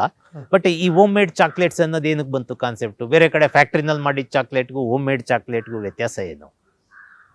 ಚಾಕ್ಲೇಟೇ ಇದೆ. ಬಟ್ ಆದರೆ ಹೋಮ್ ಮೇಡ್ ಅಂತಿದ್ದಂಗೆ ಜನಗಳ ಮನಸ್ಸಿನಲ್ಲಿ ಏನು ಭಾವನೆ ಮೂಡುತ್ತೆ, ಭಾಳ ಹೈಜಿನಿಕ್ ಇದೆ, ಭಾಳ ಕ್ಲೀನಾಗಿದೆ, ಭಾಳ ಕೇರ್ ತಗೊಂಡು ಮಾಡಿರ್ತಾರೆ, ಭಾಳ ಆಸಕ್ತಿಯಿಂದ ಮಾಡಿರ್ತಾರೆ ಅನ್ನೋ ಒಂದು ಕಲ್ಪನೆ. ಮತ್ತು ಅದು ವಾಸ್ತವಿಕತೆಯೂ ಇರ್ಬೋದು, ಇಲ್ಲ ಅಂತಲೂ ನಾನು ಹೇಳಲಿಕ್ಕೆ ಬರಲ್ಲ, ಆ ರೀತಿ ಇರುವಂಥ ಹಾಗಾಗಿ ಈ ರೀತಿಯಾದನ್ನು ನನ್ನ ಮನೆ ಪಕ್ಕದವ್ರು ನನಗೆ ಕೇಕ್ ಮಾಡಿಕೊಡ್ತಾ ಇದ್ದಾರೆ ಅಂದರೆ ಖುಷಿ. ಅವ್ರಿಗೆ ನನಗೆ ಗೊತ್ತು, ನನಗೋಸ್ಕರ ಕೇಕ್ ಮಾಡ್ತಾ ಇದ್ದಾರೆ, ಚೆನ್ನಾಗಿ ಮಾಡಿರ್ತಾರೆ, ಭಾಳ ವಿಶೇಷ ಆಸಕ್ತಿ ವಹಿಸಿ ಮಾಡಿರ್ತಾರೆ, ಪ್ರೀತಿಯಿಂದ ಮಾಡಿಕೊಟ್ಟಿರ್ತಾರೆ ಅನ್ನೋ ಒಂದು ಕಲ್ಪನೆ ಇದೆ. ಹಾಗಾಗಿ ಅವ್ರಗಳ ಬಗ್ಗೆ ಹೆಚ್ಚಿಗೆ ನಾವು ಡಿಪೆಂಡ್ ಆಗ್ತಾ ಇದ್ದೀವಿ. ಸೊ ಈ ರೀತಿಯಾದಂಥ ಕಾನ್ಸೆಪ್ಟನ್ನು ಬಳಸ್ಕೊಂಡು ನಾವು ಈ ಫ್ರೀ ಟೈಮ್ ಇನ್ಕಮ್ ಜನರೇಟಿಂಗ್ ಆ್ಯಕ್ಟಿವಿಟಿಗೆ ಮಹಿಳಾ ಉದ್ದಿಮೆದಾರರನ್ನು ಸ್ವಯಂ ಉದ್ಯೋಗದಾತರಾಗಿ ಮಾಡಬೇಕು ಅಂತೇಳಿ ಅವ್ರನ್ನ ರೂಪಿಸ್ತಾ ಇದ್ದೀವಿ. ಈ ರೀತಿಯಾದಂಥ ತರಬೇತಿ ಪಡೆದು ಸಾಕಷ್ಟು ಜನ ಉದ್ದಿಮೆದಾರರಾಗಿ ಮನೆಯಿಂದನೇ ಬೇಕ್ ಮಾಡಿ ಇವತ್ತಿನ ದಿನ ಸಾವಿರಾರು ರೂಪಾಯಿಗಳನ್ನು ದುಡಿತಾ ಇರುವಂಥ ನಿದರ್ಶನ ನಮ್ಮಲ್ಲಿದೆ. ಅವರೆಲ್ಲರಿಗೂ ಇದರಲ್ಲಿ ಆಸಕ್ತಿ ಇದೆ. ಈಗ ನಿಮಗೆಲ್ಲ ಗೊತ್ತಿದೆ, ಬೆಂಗಳೂರಂಥ ನಗರ ಈಗ ಭಾಳ ಬೃಹದಾಕಾರವಾಗಿ ಬೆಳೀತಾ ಇದೆ. ಎಲ್ಲ ಸಾಕಷ್ಟು ಜನ ಇದು ವರ್ಟಿಕಲ್ ಗ್ರೋತ್ ಇರೋದ್ರಿಂದ ಅಪಾರ್ಟ್ಮೆಂಟ್ಗಳಲ್ಲಿದ್ದಾರೆ. ಒಂದು 300 ಮನೆ ಇರುವಂಥ ಅಪಾರ್ಟ್ಮೆಂಟ್ನಲ್ಲಿ ಯಾರಾದರೂ ಒಬ್ಬರು ಈ ರೀತಿಯಂಥ ಬೇಕ್ರಿದು ಒಂದು ಪ್ರಾರಂಭ ಮಾಡಿಬಿಟ್ರೆ ಅವರಿಗೆ 900 ಜನ ಕಸ್ಟಮರ್ಸ್ ಸಿಗ್ತಾರೆ. ಒಂದು ಮನೆಗೆ 3 ಜನ ಅಂದರೂ 900 ಜನ ಕಸ್ಟಮರ್ಸ್. ಪ್ರತಿದಿನ ಯಾವುದಾದ್ರೂ ಒಂದು ಅಕೇಶನ್ ಇರ್ತದೆ. ಆ ಅಕೇಶನ್ನಲ್ಲಿ ಇವರಿಗೆ ಒಂದು ದಿನಕ್ಕೆ ಒಂದು 3 kg ಅಥವಾ 4 kg ಕೇಕನ್ನು ಇವರು ಮಾರಾಟ ಮಾಡಿದ್ರು ಆನ್ ಆ್ಯಾವ್ರೇಜ್ ಒಂದು 1000 ರೂಪಾಯಿ ಅಥವಾ 1500 ರೂಪಾಯಿ ಅವರಿಗೆ ಲಾಭಾಂಶ ಸಿಗ್ಬೋದು. ಆ 1500 ಇಂಟು 30 ದಿನ ಮಾಡಿಕೊಂಡ್ರೆ ಆಲ್ಮೋಸ್ಟ್ 45,000 ರೂಪಾಯಿ. ಅದು ಏನು ಅವರು ಬಿಡುವಿನ ಸಮಯದಲ್ಲಿ ದುಡಿಯುವಂಥ ಒಂದು ಹಣ. ಇದನ್ನು ಫ್ಯಾಮಿಲಿ ಕಮಿಟ್ಮೆಂಟನ್ನು ಕಾಂಪ್ರಮೈಸ್ ಮಾಡಲ್ಲ ಅವರು. ಅವರ ಬಿಡುವಿನ ಸಮಯ ಬೆಳಿಗ್ಗೆ 10 ಗಂಟೆಯಿಂದ ಮಧ್ಯಾಹ್ನ 3 ಗಂಟೆ ಒಳಗೆ ಮಾಡಿ ಮುಗಿಸ್ಬಿಡ್ಬೋದು. ಬಟ್ ಇದೆಲ್ಲದ್ರ ಜೊತೆಗೆ ನೋಡಿ, ಅವರು ಈ ರೀತಿ ಒಂದು ಬಿಸ್ನೆಸ್ ಸ್ಟಾರ್ಟ್ ಮಾಡಿದಾಗ ಏನಾಗುತ್ತೆ ಅಂದರೆ ಅವ್ರಿಗೊಬ್ರು ಹೆಲ್ಪರ್ ಬೇಕಾಗುತ್ತೆ. ಆ ಹೆಲ್ಪರ್ ಇಷ್ಟು ದಿನ ಅವರು ಮನೆಯಲ್ಲಿ ಕೆಲಸ ಮಾಡ್ತಿದ್ದಂಥ ಮನೆ ಕೆಲಸದೊಳಗೆ 4,000 ರೂಪಾಯಿ ಕೊಡ್ತಾ ಇದ್ರೇನೋ, ಈ ಬೇಕ್ರಿ ಹೆಲ್ಪರಾಗಿ ಕೆಲಸ ಮಾಡಿದ್ರೆ ಅವ್ರಿಗೆ 10,000 ರೂಪಾಯಿ ಸಿಗುತ್ತೆ ಒಂದು ತಿಂಗಳಿಗೆ. ಅಂದರೆ ಇನ್ನೊಂದು ಜೀವನ ನಿರ್ವಹಣೆಗೆ ಒಂದು ಅಡಿಷ್ನಲ್ ಎಂಪ್ಲಾಯ್ಮೆಂಟ್ ಜನ್ರೇಷನ್ ಆಯಿತು, ಪ್ಲಸ್ ಇನ್ನೊಂದು ಕುಟುಂಬದ ನಿರ್ವಹಣೆಗೂ ಅನುಕೂಲ ಆಗುತ್ತೆ. ಆ ರೀತಿಯಾದಂಥ ವಿವಿಧ ಕಾನ್ಸೆಪ್ಟ್ಗಳನ್ನು ಇಟ್ಕೊಂಡು ನಾವು ಈ ತರಬೇತಿ ಕಾರ್ಯಕ್ರಮಗಳನ್ನು ರೂಪಿಸ್ತಾ ಇದ್ದೀವಿ. ಇಂಥ ಸುಮಾರು ಬೇರೆ ಬೇರೆ ಇದಿದೆ. ಈ ಕಾರ್ಯಕ್ರಮಗಳ ಮೂಲಕ ನಾವು ತರಬೇತಿ ಕಾರ್ಯಕ್ರಮಗಳನ್ನು ರೂಪಿಸಿ ಕೊಡ್ಬೋದು. Very nice sir. ಈಗ ಒಂದು ವಿಮೆನ್ ಆಯಿತು. ಎರಡನೇದು, ನಾನೊಂದು ಬೇಕ್ರಿ ಶುರು ಮಾಡಬೇಕು, ನನ್ನ ಜೀವನವನ್ನು ಇಲ್ಲಿ ಕಟ್ಕೋಬೇಕು ಅನ್ನೋದು. ಸಾಮಾನ್ಯವಾಗಿ ಬೇಕ್ರಿ ಮಾಡಬೇಕು ಅಂತ ಬರ್ದಿದ ತಕ್ಷಣ ಫಸ್ಟು ನನಗೆ ಕಲಿಬೇಕು, ಬೇಕ್ರಿ ಐಟಮ್ಸ್ಗಳನ್ನ ಮಾಡೋದು ಹೇಗೆ ಅದೆಲ್ಲ ಗೊತ್ತಾಗಬೇಕು. ಎರಡನೇದು, ಬೇಕ್ರಿಯನ್ನು ಒಂದು ಉದ್ದಿಮೆಯಾಗಿ ಕಟ್ಟಬೇಕು ಅಂದರೆ ಅದಕ್ಕೆ ಬೇಕಾದ ಆಂಟ್ರಪ್ರಿನರ್ಶಿಪ್ ಸ್ಕಿಲ್ಸ್ ಇರ್ಬೋದು, ಮಾರ್ಕೆಟಿಂಗ್ ಸ್ಕಿಲ್ಸು ಇವೆಲ್ಲ ಬೇಕಾಗುತ್ತೆ, ಮತ್ತು ಅದಕ್ಕೆ ಕ್ಯಾಪಿಟಲ್ ಬೇಕಾಗುತ್ತೆ. ಸೊ ನನಗೆ ಈ ಬೆಂಗಳೂರು ಕೃಷಿ ಯೂನಿವರ್ಸಿಟಿಗೆ ಭಾಳ ದೊಡ್ಡ ಅದರದೇ ಆದ ಒಂದು ಹೆರಿಟೇಜ್ ಇದೆ, ಅದಕ್ಕೆ ಒಂದು ಕ್ರೆಡಿಬಿಲಿಟಿ ಇದೆ. ಹಾಗಾಗಿ ನೀವು ಕೊಡುವ ಸರ್ಟಿಫಿಕೇಟ್ ಅವರಿಗೆ ಆ ಬ್ಯಾಂಕಿಂದ ಫಿನಾನ್ಸ್ ತಗೊಳಕ್ಕೆ ಹೆಲ್ಪ್ ಆಗತ್ತಾ?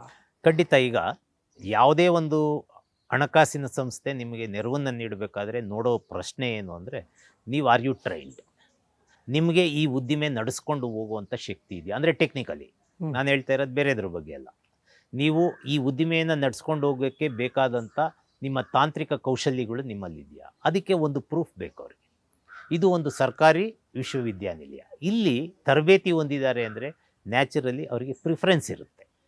ಅವರಿಗೆ ಈ ಹಣಕಾಸು ಸಂಸ್ಥೆಗೆ ಒಂದು ಗ್ಯಾರಂಟಿ ಆಗುತ್ತೆ, ಹೌದು ಇವರು ತರಬೇತಿ ಪಡೆದಿದ್ದಾರೆ, ಇವರಿಗೆ ಇದರಲ್ಲಿ ಅಕಸ್ಮಾತ್ ನಾವೇನಾದರೂ ಸಾಲ ಸೌಲಭ್ಯಗಳನ್ನು ವಿಸ್ತರಿಸಿದ್ರೆ ಇವರು ಉದ್ದಿಮೆಯನ್ನು ನಡೆಸ್ಬೋದು, ಯಶಸ್ವಿಯಾಗಿ ನಡೆಸ್ಕೊಂಡು ಹೋಗ್ತಾರೆ ಅನ್ನೋ ಒಂದು ಭಾವನೆ ಅವ್ರಿಗೆ ಬರುತ್ತೆ. ಆ ರೀತಿಯಾದಂಥ ಒಂದು ಒಪಿನಿಯನ್ ಕ್ರಿಯೇಟ್ ಮಾಡಲಿಕ್ಕೆ ಆಮೇಲೆ ನಮ್ಮ ಸರ್ಟಿಫಿಕೇಟ್ ಯಾವಾಗಲೂ ಒಂದು ಪ್ರಸಿದ್ಧ ವಿಶ್ವವಿದ್ಯಾನಿಲಯದಿಂದ ಇಶ್ಯೂ ಮಾಡೋದ್ರಿಂದ ಅದಕ್ಕೆ ಅದರದೇ ಆದಂಥ ಗೌರವ ಮತ್ತು ಬೆಲೆ ಎಲ್ಲ ಸಮಾಜದಲ್ಲಿ ಎಲ್ಲ ಕಡೆನೂ ದೊರೆಯುತ್ತೆ. Brilliant, very interesting. ಸರ್, ಈಗ ಅವರು ನಿಮ್ಮ ಟ್ರೈನಿಂಗ್ನ ಪಡ್ಕೊಂಡು ಒಂದು ಸ್ವಂತ ಬೇಕರಿ ಶುರು ಮಾಡಬೇಕು ಅಂದರೆ ಬಹಳ ಮುಖ್ಯವಾಗಿ ಬೇಕಿಂಗಿಗೆ ಬೇಕಾದಂಥ ಇಕ್ವಿಪ್ಮೆಂಟ್ಸನ್ನು ಪರ್ಚೇಸ್ ಮಾಡೋದು. ಒಂದು ಸಣ್ಣ ಬೇಕ್ರಿ, ಒಂದು 10x20ನೋ 10x30ನೋ ಅಥವಾ 15x20ನೋ ಈ ಥರದೊಂದು ಪ್ಲೇಸಲ್ಲಿ ಸೆಟಪ್ ಮಾಡೋದಾದರೆ ಅದಕ್ಕೆ ಬೇಕಾದಂಥ ಕಿಚನ್ ಇಕ್ವಿಪ್ಮೆಂಟ್ಸ್ ಬೇಕಿಂಗ್ ಮಾಡೋದಕ್ಕೆ ಬೇಕಲ್ಲ, ಎಷ್ಟು ಇನ್ವೆಸ್ಟ್ಮೆಂಟ್ ಬೇಕಾಗ್ಬೋದು? ಇದರಲ್ಲಿ ನೋಡಿ, ಈ ಬೇಕರಿನ ಪ್ರಾರಂಭ ಮಾಡ್ಬೇಕಾದ್ರೆ ಪ್ರತಿಯೊಬ್ಬರು ಕೇಳುವಂಥ ಸಾಮಾನ್ಯವಾದಂಥ ಪ್ರಶ್ನೆ, ಸರ್ ನನಗೆ ಬೇಕರಿ ಉದ್ದಿಮೆ ಮಾಡಬೇಕು, ಬಟ್ ನನ್ನ ಹತ್ರ ಜಾಸ್ತಿ ಇನ್ವೆಸ್ಟ್ಮೆಂಟ್ ಇಲ್ಲ. ಆ ಜಾಸ್ತಿ ಇನ್ವೆಸ್ಟ್ಮೆಂಟ್ ಇಲ್ಲ, ನಾನು ಯಾವ ರೀತಿ ಬೇಕರಿ ಮಾಡೋಕ್ಕೆ ಸಾಧ್ಯ ಸರ್? ಈಗ ಮನೆಯಲ್ಲಿ ಏನಾಗುತ್ತೆ, ನನ್ನನ್ನು ನಂಬಿ ದುಡ್ಡು ಕೊಡಲ್ಲ. ಏಕೆಂದರೆ ಈ ಯಂಗ್ಸ್ಟರ್ಸ್ ಇದ್ದಾಗ ಏನಾಗುತ್ತೆ ಅಂದರೆ ಮನೆಗಳಲ್ಲಿ ಸ್ವಲ್ಪ ಹಿಂದೆ ಮುಂದೆ ಮಾಡ್ತಾರೆ, ಇವನೇನು ಬಿಸ್ನೆಸ್ ಮಾಡಿ ಲಾಸ್ ಮಾಡಿಬಿಡ್ಬೋದು ಅಥವಾ ನಮಗೆ ತೊಂದರೆ ಆಗ್ಬೋದು ಅನ್ನೋ ಭಾವನೆ ಇರುತ್ತೆ.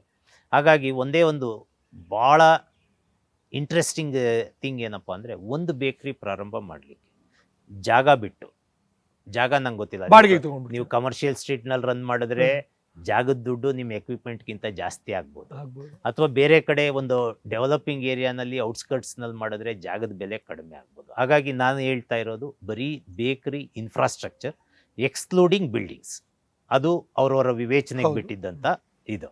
ಅವ್ರು ಎಲ್ಲಿ ಬಿಸ್ನೆಸ್ ಮಾಡ್ತೀನಿ ಅದ್ರ ಮೇಲೆ ಅದರದ್ದು ಅವ್ರು ಡಿಸೈಡ್ ಮಾಡ್ಕೋಬೇಕು. 2.5 ಲಕ್ಷದಿಂದ 5 ಲಕ್ಷದೊಳಗೆ ಒಂದು ಉತ್ತಮ ಗುಣಮಟ್ಟದ ಬೇಕರಿಯನ್ನು ಪ್ರಾರಂಭ, ಎಲ್ಲ ಐಟಮ್ಸ್ ಬರುತ್ತೆ. 2.5 ಲಕ್ಷ ಕಡಿಮೆ, 2.5 ಲಕ್ಷದಿಂದ 5 ಲಕ್ಷದೊಳಗೆ ನಿಮ್ಮ ವಾಲ್ಯೂಮ್ ಆಫ್ ಬಿಸ್ನೆಸ್ಸನ್ನು ಯೋಚನೆ ಮಾಡಿಕೊಂಡು ಮಾಡಿದ್ರೆ ಇಷ್ಟರ ಒಳಗೆ ನೀವು ಉತ್ತಮವಾದಂಥ ಒಂದು ಸಣ್ಣ ಪ್ರಮಾಣದ ಒಂದು ಬೇಕರಿಯನ್ನು ಭಾಳ ಕಂಫರ್ಟಬಲ್ ಆಗಿ ಮಾಡ್ಬೋದು. Very nice. ಸೊ ಇದು 2.5 ಲಕ್ಷ ಇಕ್ವಿಪ್ಮೆಂಟ್ಸಿಗೆ ಆಯಿತು. ಇನ್ನು ರಾ ಮೆಟೀರಿಯಲ್ಸ್ ಎಲ್ಲ ವರ್ಕಿಂಗ್ ಕ್ಯಾಪಿಟಲ್ ನಿಮ್ದು ಎಷ್ಟರ ಮಟ್ಟಿಗೆ ನೀವು ಪದಾರ್ಥಗಳನ್ನು ತಯಾರು ಮಾಡ್ತೀರಾ, ಒಂದಿನಕ್ಕೆ 50 ಪೌಂಡ್ ಮಾಡ್ತೀರಾ, 100 ಪೌಂಡ್ ಮಾಡ್ತೀರಾ, ಅದು ನಿಮ್ಮ ಬೇಡಿಕೆಗೆ ಅನುಗುಣವಾಗಿ ನಿಮ್ಮ ರಾ ಮೆಟೀರಿಯಲ್ ಕಾಸ್ಟು ಅದರಲ್ಲಿ ನೀವು ಲೆಕ್ಕ ಮಾಡ್ಕೋಬೇಕಾಗುತ್ತೆ. ಸರ್, ಈಗ ಈ ಬೇಕರಿ ಪ್ರಾಡಕ್ಟ್ಸಲ್ಲಿ ಭಾಳಷ್ಟು ಇನೋವೇಷನ್ ಆಗ್ತಿದೆ ಪ್ರತಿದಿನ. ಇತ್ತೀಚೆಗೆ ಮಿಲೆಟ್ಸಿಂದ ಬೇಕರಿ ಪ್ರಾಡಕ್ಟ್ಸ್ಗಳನ್ನ ಮಾಡೋದು ಇತ್ತೀಚೆಗಂತೂ ಪಾಪ್ಯುಲರ್ ಆಗಿದೆ, ಮೊದಲಿಂದ ಇತ್ತು.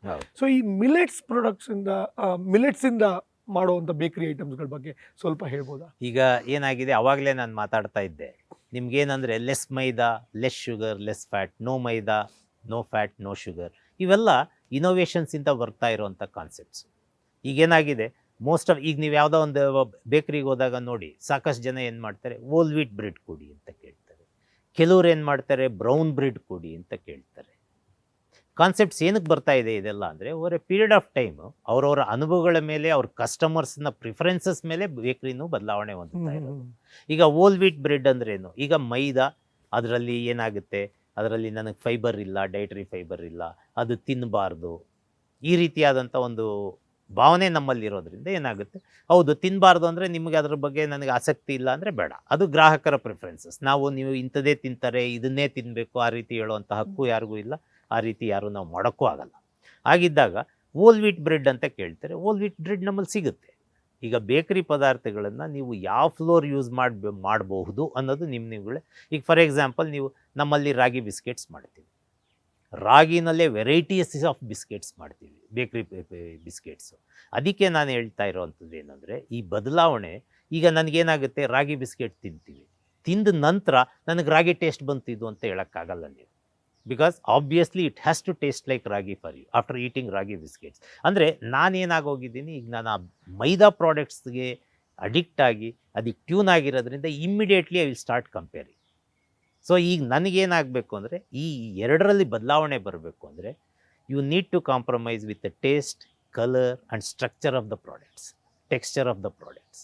ಅದರಲ್ಲಿ ಬದಲಾವಣೆಗೆ ನೀವು ಒಪ್ಕೊಳ್ಳೋದಾದರೆ ನಿಮಗೆ ಹೆಲ್ದಿ ಪ್ರಾಡಕ್ಟ್ಸ್ಗೆ ಏನು ಕೊರತೆ ಇಲ್ಲ ಬೇಕ್ರಿನಲ್ಲಿ. ಈಗ ನೋಡಿದ ತಕ್ಷಣ ಈಗ ನಾನು 100% ರಾಗಿ ಕೇಕ್ ಮಾಡೋಕ್ಕೆ ತಯಾರಿದ್ದೀವಿ, ಮಾಡಿಕೊಡ್ತೀವಿ, ಆದರೆ ಸರ್ವ್ ಮಾಡಲಿಕ್ಕೆ ಎಷ್ಟು ಜನ ರೆಡಿ ಇದ್ದೀರಾ? ಈಗ ಅದು ಕಪ್ಪಗಿರುತ್ತೆ ರಾಗಿ ಕೇಕು. ನಮ್ಮ ಭಾವನೆ ಕೇಕ್ ಅಂದರೆ ಒಂದು ಕಲ್ಪನೆ ಇದೆ, ಅದರಿಂದ ಹೊರಗೆ ಬರಬೇಕು. ನನ್ನ ಮನಸ್ಥಿತಿ ಅದನ್ನು ನನ್ನನ್ನು ಒಪ್ಕೊಳ್ಳೋ ರೀತಿಯಲ್ಲಿ ತೊಗೊಂಡು ಬಂದರೆ ನಾವು ಮಾಡ್ಬೋದು, ಏನು ಪ್ರಾಬ್ಲಮ್ ಇಲ್ಲ. ಬಟ್ ಆದರೆ ಅದಕ್ಕಿರುವಂಥ ಬೇಡಿಕೆ ನೋಡಿಕೊಂಡು ಉದ್ದಿಮೆದಾರರು ಮಾಡ್ತಾರೆ. ಬಟ್ ಸ್ಪೆಸಿಫಿಕ್ ಆಗಿ ಮಿಲೆಟ್ಸ್ ಬಗ್ಗೆ ಹೇಳೋದಾದ್ರೆ, ಮಿಲೆಟ್ಸ್ನಲ್ಲಿ ಈಗ ಎಲ್ಲ ಮಿಲೆಟಿಂದನೂ ನಾವು ಪ್ರಾಡಕ್ಟ್ಸ್ ಮಾಡ್ಬೋದು. ಮಲ್ಟಿ ಮಿಲೆಟ್ ಗ್ರೈನಿಂದನೂ ಮಾಡ್ಬೋದು.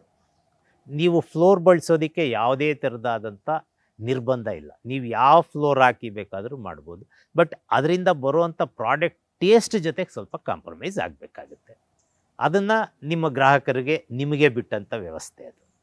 ನೀವು ಅಲ್ಲಿ ನನಗೆ ಮೂವ್ ಆಗುತ್ತೆ, ಹೆಂಗಿದ್ರೂ ಪರವಾಗಿಲ್ಲ, ನೋಡ್ಲಿಕ್ಕೆ ಯಾವ ರೀತಿ ಕಂಡ್ರೂ ಪರವಾಗಿಲ್ಲ, ನಮ್ಮ ಗ್ರಾಹಕರು ಇದ್ರದ್ದೇ ಬೇಕು ಅಂದರೆ ಅದರದ್ದೇ ಮಾಡಿಕೊಡ್ಬೋದು. ಸೊ ಹಾಗಾಗಿ ಈ ರೀತಿಯಾದಂಥ ಸಾಕಷ್ಟು ಬದಲಾವಣೆಗಳು ಬೇಕು. ಈಗ ಫಾರ್ ಎಕ್ಸಾಂಪಲ್, ಈಗ ಶುಗರ್ ಬಿಟ್ಟು ನ್ಯಾಚುರಲ್ ಸ್ವೀಟ್ನರ್ ಲೈಕ್ ಸ್ಟೀವಿಯಾ ಬಳಸ್ತಾ ಇದ್ದೀವಿ ನಾವು. ಸ್ಟೀವಿಯಾನಲ್ಲಿ ಬಳಸಿ ಮಾಡಿದ್ದು, ಈಗ ನಾವು ಅದಕ್ಕೆ ಶುಗರ್ ಹಾಕೋದೇ ಇಲ್ಲ. ಈ ರೀತಿಯಾದಂಥ ಬದಲಾವಣೆಗಳು, ಇದರಲ್ಲಾಗಿರುವಂಥ ಸಂಶೋಧನೆಗಳ ಮೂಲಕ ಸಾಕಷ್ಟು ಬದಲಾವಣೆ ನಮ್ಮ ಕ್ಷೇತ್ರದಲ್ಲೂ ಬಂದಿದೆ. ಈಗಾಗಲೇ ಅದ್ರ ಬಗ್ಗೆ ನಡೀತಾನೂ ಇದೆ. ಆ ಪದಾರ್ಥಗಳು ಮಾರುಕಟ್ಟೆನಲ್ಲೂ ದೊರೀತಾ ಇದೆ. ಬಟ್ ಆದರೆ ಏನಂದರೆ, ಅದನ್ನು ಹೆಚ್ಚಿನ ಮಟ್ಟದ ಗ್ರಾಹಕರು ಬಂದರೆ ಅದು ಇನ್ನೂ ಹೆಚ್ಚಿಗೆ ಪೂರೈಕೆದಾರರು ಸಿಗ್ತಾರೆ ಅಂತ ನನ್ನ ಭಾವನೆ. Very nice.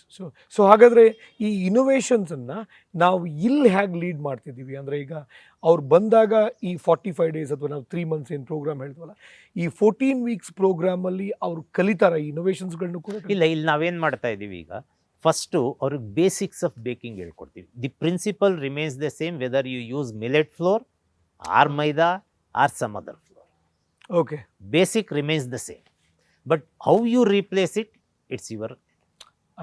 ಈಗ ನಾನೇನಂದರೆ, ಈಗ ನಾನು ಹೇಳ್ತಾ ಇದ್ದೆ ನಿಮ್ಗೆ, ನಾನು ನಾಲೆಡ್ಜ್ ಕೊಡ್ತಾ ಇದ್ದೀನಿ. You make use for wisdom to use this knowledge ಅಷ್ಟೇ. ನಾಲೆಡ್ಜ್ಗಿಂತ ಮೀರಿದ್ದು ವಿಸ್ಡಮ್.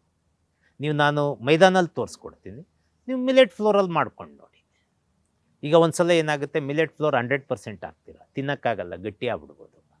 ಅವಾಗ ಏನು ಮಾಡ್ತೀರಾ, 80% ಮಿಲೆಟ್ ಹಾಕ್ತೀರಾ, 20% ಮೈದಾ ಹಾಕ್ತೀರಾ. ಅಂದರೆ ನೀವು ಪೂರ್ಣ ಪ್ರಮಾಣದಲ್ಲಿ ಸಬ್ಸ್ಟಿಟ್ಯೂಟ್ ಮಾಡೋಕ್ಕಾಗಲಿಲ್ಲ ಅಂದರೂ ಯು ಕ್ಯಾನ್ ಮೇಕ್ ದ ಬೇಕ್ರಿ products as for as healthy, ಸಾಧ್ಯವಾದಷ್ಟು ಮಟ್ಟಿಗೆ ಆರೋಗ್ಯದಾಯಕವಾಗಿ ಮಾಡ್ಬೋದು. ಅಂದರೆ ಈ ಪದಾರ್ಥಗಳು ಕೆಲವೇ ಗ್ರಾಹಕರಿಗೋಸ್ಕರ ಮೀಸಲಿರುವಂಥದ್ದು. ಈಗ ನೀವು ನಿಮ್ಮ ಗ್ರಾಹಕರನ್ನ ನಿರ್ಧರಿಸ್ಕೊಳ್ಳಿ, ನಾನು ಇಂಥವ್ರಿಗೆ, ಇಂಥ ಪ್ರಿಫರೆನ್ಸ್ ಇರೋರಿಗೆ ನಾನು ಪದಾರ್ಥಗಳನ್ನು ಮಾಡ್ತೀನಿ ಅಂತ. ಅಂಥ ಸಂದರ್ಭದಲ್ಲಿ ಬೇಕಾದ್ರೆ ಬರೀ ನೀವು ಮಿಲೆಟ್ ಪ್ರಾಡಕ್ಟ್ಸ್ ಬಗ್ಗೆನೇ ಹೇಳ್ಕೊಡಿ, ನಮ್ಮಲ್ಲಿ ಅದಕ್ಕೂ ಕೋರ್ಸ್ ಇದೆ. ಎಕ್ಸ್ಕ್ಲೂಸಿವ್ ಆಗಿ ಮಿಲೆಟ್ ಬೇಕ್ರಿ ಪ್ರಾಡಕ್ಟ್ಸನ್ನೇ ಕಲಿಸ್ಕೊಡೋವಂಥ ಒಂದು ತರಬೇತಿ ಕಾರ್ಯಕ್ರಮನೂ ನಮ್ಮಲ್ಲಿದೆ. ನೀವು ಅದೇ ಗ್ರಾಹಕರಿಗೆ ಪೂರೈಸಬೇಕು, ನೀವು ಅದೇ ಗ್ರಾಹಕರ ಜೊತೆ ಮಾಡಬೇಕು. ಲಿಮಿಟೆಡ್ ಅಂದರೆ ನೀವು ಅಲ್ಲಿ ಎಲ್ಲೋ ಒಂದು ಕಂಪಾರ್ಟ್ಮೆಂಟ್ ಮಾಡ್ಕೊಳ್ತಾ ಇದ್ದೀವಿ, ಅಥವಾ ನಾನು ರೆಗ್ಯುಲರ್ ಪ್ರಾಡಕ್ಟ್ಸ್ ಜೊತೆಗೆ ಒಂದು ಕೌಂಟ್ರ್ ಇದನ್ನು ಮಾಡ್ಕೊಳ್ತೀನಿ, ನಾನು ಒಂದು ಶೆಲ್ಫ್ ಬರೀ ಮಿಲೆಟ್ದು ಇಟ್ಕೊಳ್ತೀನಿ, ಫೈನ್. ಅಂದರೆ ನಿಮ್ಮ ಉದ್ದಿಮೆದಾರರ ಭವಿಷ್ಯ ರೂಪಿಸ್ಕೊಳ್ಳೋದು ನಿಮ್ಮದು, ಬಟ್ ಅವಕಾಶಗಳು ಏನೇನಿದೆ ಅಂತ ಕಲಿಸ್ಕೊಡೋದು ನಮ್ಮದು. Very nice. ಸರ್, ಈಗ ಬೇಕ್ರಿ ಟ್ರೈನಿಂಗ್ ಯೂನಿಟ್ ಇದೆಯಲ್ಲ ನಿಮ್ಮದು, ಇಲ್ಲಿಯ ಇನ್ಫ್ರಾಸ್ಟ್ರಕ್ಚರ್ ಮತ್ತು ಅಡ್ವಾನ್ಸ್ಮೆಂಟ್ ಬಗ್ಗೆ ಹೇಳೋದಾದರೆ ಏನು ಹೇಳ್ಬೋದು? ಅಂದರೆ ಹೌ ಅಡ್ವಾನ್ಸ್ಡ್ ಇಟ್ ಈಸ್, ಈಗ ನಮ್ಮಲ್ಲಿ ಒಂದು ಭಾಳ ಪ್ರಮುಖವಾದಂಥ ಅಂಶ ಇಲ್ಲಿ ಇರುವಂಥ ಹ್ಯೂಮನ್ ರಿಸೋರ್ಸ್ ಹೇಳಬೇಕು ಅಂದರೆ, ಬೇಕ್ರಿ ತರಬೇತಿ ಕೇಂದ್ರದಲ್ಲಿ ಇರುವಂಥ ಎಲ್ಲ technical staff with post graduation and PhD ಡಿಗ್ರಿನವರು. ವಾವ್. ಎಲ್ಲ ಡಾಕ್ಟ್ರೇಟ್ ಡಿಗ್ರಿ ಆಗಿರುವಂಥವ್ರು, ಯಾವುದರಲ್ಲಿ ಹೋಮ್ ಸೈನ್ಸ್ ಆ್ಯಂಡ್ ನ್ಯೂಟ್ರಿಷನ್ನಲ್ಲಿ ಪಡೆದಿರೋವಂಥವ್ರು ಇದ್ದಾರೆ. ಅವರಲ್ಲಿ ಹೆಚ್ಚಿನ ಜ್ಞಾನ ಇದೆ, ವೈಜ್ಞಾನಿಕವಾಗಿ ತರಬೇತಿ ನೀಡುವಂಥ ಶಕ್ತಿ ಇದೆ. ಅಂದರೆ ಉತ್ತಮವಾದಂಥ ಮಾನವ ಸಂಪನ್ಮೂಲ ನಮ್ಮಲ್ಲಿದೆ. ಪ್ಲಸ್ ನಿಮಗೆ ಒಳಗಡೆ ಪ್ರಾಕ್ಟಿಕಲ್ಸ್ ಹೇಳ್ಕೊಡುವಂಥವ್ರು ಸುಮಾರು 20ರಿಂದ 30-35 ವರ್ಷಗಳ ಅನುಭವ ಇರೋವಂಥ ನುರಿತ ಬೇಕರ್ಗಳು, ಅವ್ರುಗಳು ಕಲಿಸ್ಕೊಡ್ತಾ ಇದ್ದಾರೆ. ಆಮೇಲೆ ಇಲ್ಲಿ ಉತ್ತಮವಾದಂಥ ಸುಸಜ್ಜಿತ ಲ್ಯಾಬ್ರೇಟರಿ ಇದೆ, ಆಮೇಲೆ ವರ್ಕಿಂಗ್ ಟೇಬಲ್ಸ್ ಇದೆ. ಪ್ರತಿಯೊಬ್ಬರಿಗೂ ಭಾಳ ಮುಖ್ಯವಾದಂಥ ಅಂಶ ನಮ್ಮ ತರಬೇತಿ ಕೇಂದ್ರದಲ್ಲಿ ಅಂದರೆ, ಇದು ನೋಡಿ ಕಲಿ, ಮಾಡಿ ತಿಳಿ ಅನ್ನೋ ಸೊ ಪ್ರಿನ್ಸಿಪಲ್. ಪ್ರಾಕ್ಟಿಕಲ್ ಆಗಿ ಹೇಳ್ಕೊಡ್ತೀರಿ. ನೀವು ಎಷ್ಟು ಜನ ಬಂದರೂ ಅಷ್ಟೂ ಜನದ ಕೈಯಲ್ಲಿ ಹ್ಯಾಂಡ್ಸ್ ಆನ್ ಟ್ರೈನಿಂಗ್. ಸ್ವತಃ ನೀವೇ ಮಾಡಬೇಕು, ನೀವೇ ಕಲಿಬೇಕು. ಸೊ ಹಾಗಾದ್ರೆ ಎಷ್ಟು ಪರ್ಸೆಂಟೇಜ್ ಥಿಯರಿ, ಎಷ್ಟು ಪರ್ಸೆಂಟೇಜ್ ಪ್ರಾಕ್ಟಿಕಲ್? ಇಲ್ಲಿ 80% ಥಿಯರಿ, ಸಾರಿ ಪ್ರಾಕ್ಟಿಕಲ್ಸ್, 20% ಮಾತ್ರ ಥಿಯರಿ. ಥಿಯರಿ ಏನಕ್ಕೆ ಅವಶ್ಯಕತೆ ಇದೆ ಅಂದರೆ, ನಾನು ಈ ಪದಾರ್ಥದ ಜೊತೆ ಮಿಕ್ಸ್ ಮಾಡ್ತಾ ಇದ್ದೀನಿ, ಮಾಡಿದ್ರೆ ಏನಾಗುತ್ತೆ ಅದನ್ನ ಹೇಳ್ಕೊಡೋದು ಮಾತ್ರ. ಬಟ್ ಅದನ್ನು ಮಿಕ್ಸ್ ಮಾಡೋದನ್ನ ಅವ್ರಿಗೆ ಸ್ವತಃ ಮಾಡಿ ನೋಡಿ ತಿಳ್ಕೊಳ್ಳೋವಂಥ ಅವಕಾಶ ಅವ್ರಿಗಿರುತ್ತೆ. ಹಾಗಾಗಿ ಎಲ್ಲ ಪದಾರ್ಥಗಳನ್ನು ಅವರೇ ಪ್ರಾಕ್ಟಿಕಲ್ ಆಗಿ ಮಾಡಿ. ಜೊತೆಗೆ ನಾವು ಈ ನಮ್ಮ IndianMoney.com ಫಿನಾನ್ಷಿಯಲ್ ಫ್ರೀಡಮ್ ಆ್ಯಪ್ ಮೂಲಕ ಮಾಡ್ತಿರುವ ಈ ಕಾರ್ಯಕ್ರಮದಲ್ಲಿ ಇಲ್ಲಿ ನಡೆಯುವ ಎಂಟೈರ್ ಟ್ರೈನಿಂಗನ್ನು ರೆಕಾರ್ಡ್ ಮಾಡಿ ನಿಮಗೆ ಫ್ಯೂಚರ್ ರೆಫರೆನ್ಸ್ಗೆ ಕೂಡ ಕೊಡ್ತೀವಿ. ಅಂದರೆ ನೀವು ಇಲ್ಲಿ ಟ್ರೈನಿಂಗ್ ಅಟೆಂಡ್ ಮಾಡಿದ ಮೇಲೆ ಮುಂದೊಂದಿನ ಆ ಕೇಕ್ ಹೆಂಗೆ ಮಾಡಿದೆ, ಈ ಬಿಸ್ಕೆಟ್ ಹೆಂಗೆ ಮಾಡಿದೆ ಅಂತ ಡೌಟ್ ಬಂತು ಅಂದರೆ ವಿಡಿಯೋನ ನಮ್ಮ ಆ್ಯಪಲ್ಲಿ ನೋಡ್ಕೋಬಹುದು. ಅವಾಗ ನಿಮಗೆ ಭಾಳ ಉತ್ತಮವಾದಂಥ ಕೆಲಸ ಆಗುತ್ತೆ. ಇಷ್ಟು ದಿನ ನಾವು ಬರೀ ಪ್ರಿಂಟ್ ಮೀಡಿಯಾ ಮೂಲಕ ಕೊಡ್ತಾ ಇದ್ವಿ. ಈಗ ಏನಾಗುತ್ತೆ, ಆ ಡಿಜಿಟಲ್ ಮೀಡಿಯಾನಲ್ಲಿ ಅವರೇ ಮಾಡ್ತಾ ಇರೋದು, ಅವರ ಸಹೋದ್ಯೋಗಿ ಮಾಡ್ತಾ ಇರೋದು, ಅವರಂಥವರೇ ಮತ್ತೊಬ್ಬರು ಮಾಡ್ತಾ ಇರೋವಂಥ ಒಂದು ಆ ವಿಡಿಯೋ ಹಾಕೊಂಡು ನೋಡಿದಾಗ ಅವ್ರ ಮನಸ್ಸಿಗೆ ಖುಷಿ ಆಗುತ್ತೆ. ಪ್ರಾಕ್ಟಿಕಲ್ ಆಗಿ ಏನು ಮಾಡ್ತಾ ಇದ್ದಾರೆ ಅನ್ನೋದು ಗೊತ್ತಾಗುತ್ತೆ. ಆಮೇಲೆ ಆ ಲೋಕಲ್ ಅಪ್ಲಿಕಬಿಲಿಟಿ ಇರೋದ್ರಿಂದ they feel that I am also a part of this program ಅನ್ನೋ ಒಂದು ಖುಷಿ ಇರುತ್ತೆ ಅವರಿಗೆ. So it's a good sign. ನೀವು ಮುಂದೆ ಇದ್ರ ಜೊತೆ ಸಹಯೋಗದೊಂದಿಗೆ ಆದರೆ ನಮ್ಮಲ್ಲಿ ತರಬೇತಿಗೆ ಬರುವಂಥ ಎಲ್ಲರಿಗೂ ಇದ್ರದ್ದು DVD-ಯನ್ನು ಅವ್ರಿಗೆ ಉಚಿತವಾಗಿ ಅವ್ರಿಗೆ ನೀಡಿ ಅವ್ರನ್ನ ಇದು ಮಾಡ್ಬೋದು. ಸರ್, ಫೈನಲ್ ಪ್ರಶ್ನೆ ಸರ್, ಹಾಗಾದ್ರೆ ಈ ಬೇಕರಿ ಯಾಕೆ ಶುರು ಮಾಡಬೇಕು? ಬೇಕರಿ ಬಿಸ್ನೆಸ್ಸೇ ಯಾಕೆ? ಓಕೆ, ಇದು ಭಾಳ ಉತ್ತಮವಾದಂಥ ಪ್ರಶ್ನೆ. ನನಗೆ ಸಾಕಷ್ಟು ಸಲ ನಾನು ಯೋಚನೆ ಮಾಡ್ತೀನಿ, ಬೇಕ್ರಿನೇ ಯಾಕೆ ಉದ್ದಿಮೆಗೆ ಆರಿಸ್ಕೋಬೇಕು? ಬೇರೆ ಬೇರೆ ಇಷ್ಟೆಲ್ಲ ಅವಕಾಶಗಳು ನಮ್ಮಲ್ಲಿದೆ, ಬಟ್ ಬೇಕ್ರಿಗೆ ಯಾಕೆ ನಾನು ಬರಬೇಕು? ಅಂದರೆ ಈ ಬೇಕ್ರಿ ಉದ್ದಿಮೆ ಒಂದೇ ಅಲ್ಲ, ಎನಿ ಆಹಾರ ಪದಾರ್ಥಗಳ ಉದ್ದಿಮೆಯನ್ನು ಯಾವುದೇ ಸಂಕಷ್ಟ ಪರಿಸ್ಥಿತಿನಲ್ಲೂ ಅವ್ರನ್ನ ಹೆಚ್ಚಿನ ಮಟ್ಟದಲ್ಲಿ ಕಾಡಿಲ್ಲ.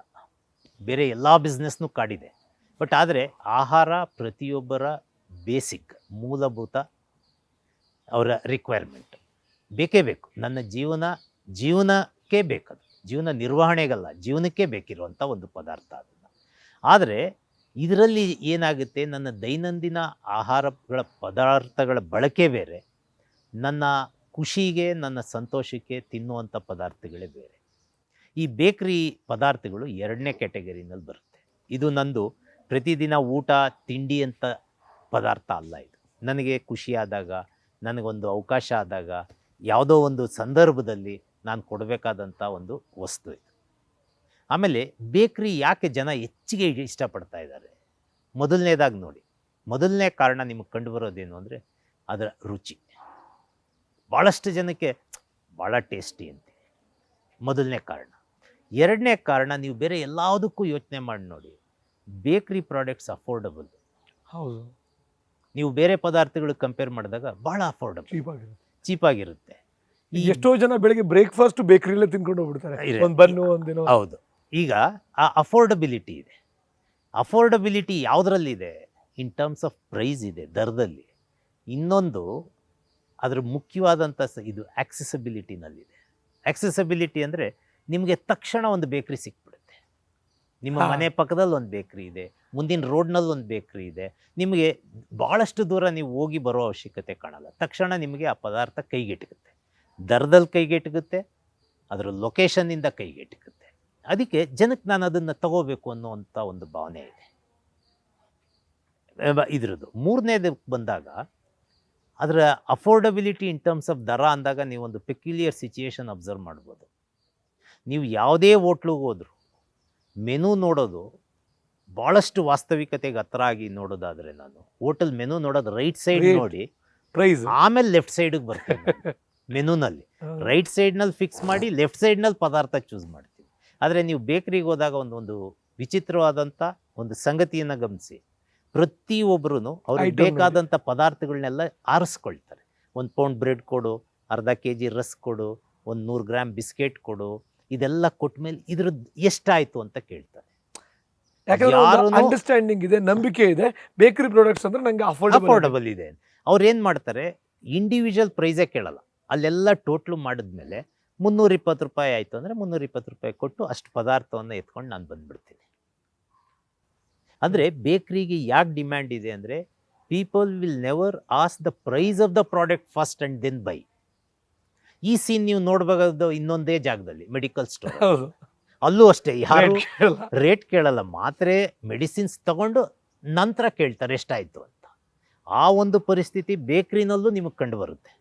Very nice, very nice. ಇದು ಆಮೇಲೆ ನೀವು ಇಷ್ಟೆಲ್ಲದ್ರ ಜೊತೆಗೆ ಬೇಕ್ರಿ ಇದರಲ್ಲಿ ನೋಡಿ, ನೀವು ವೆಜಿಟೇಬಲ್ ಶಾಪ್ಗೆ ಹೋದಾಗ್ಲೂ ನೀವು ಬಾರ್ಗೇನ್ ಮಾಡಿದ್ದೀರಾ. ನೀವು ಯಾವತ್ತಾದರೂ ಯೋಚನೆ ಮಾಡಿ, Bakery ಬೇಕ್ರಿನಲ್ಲಿ ಯಾವತ್ತಾದರೂ ನೀವು ಬಾರ್ಗೇನ್ ಮಾಡಿದ್ದೀರಾ ಪ್ರೈಸ್ಗೆ?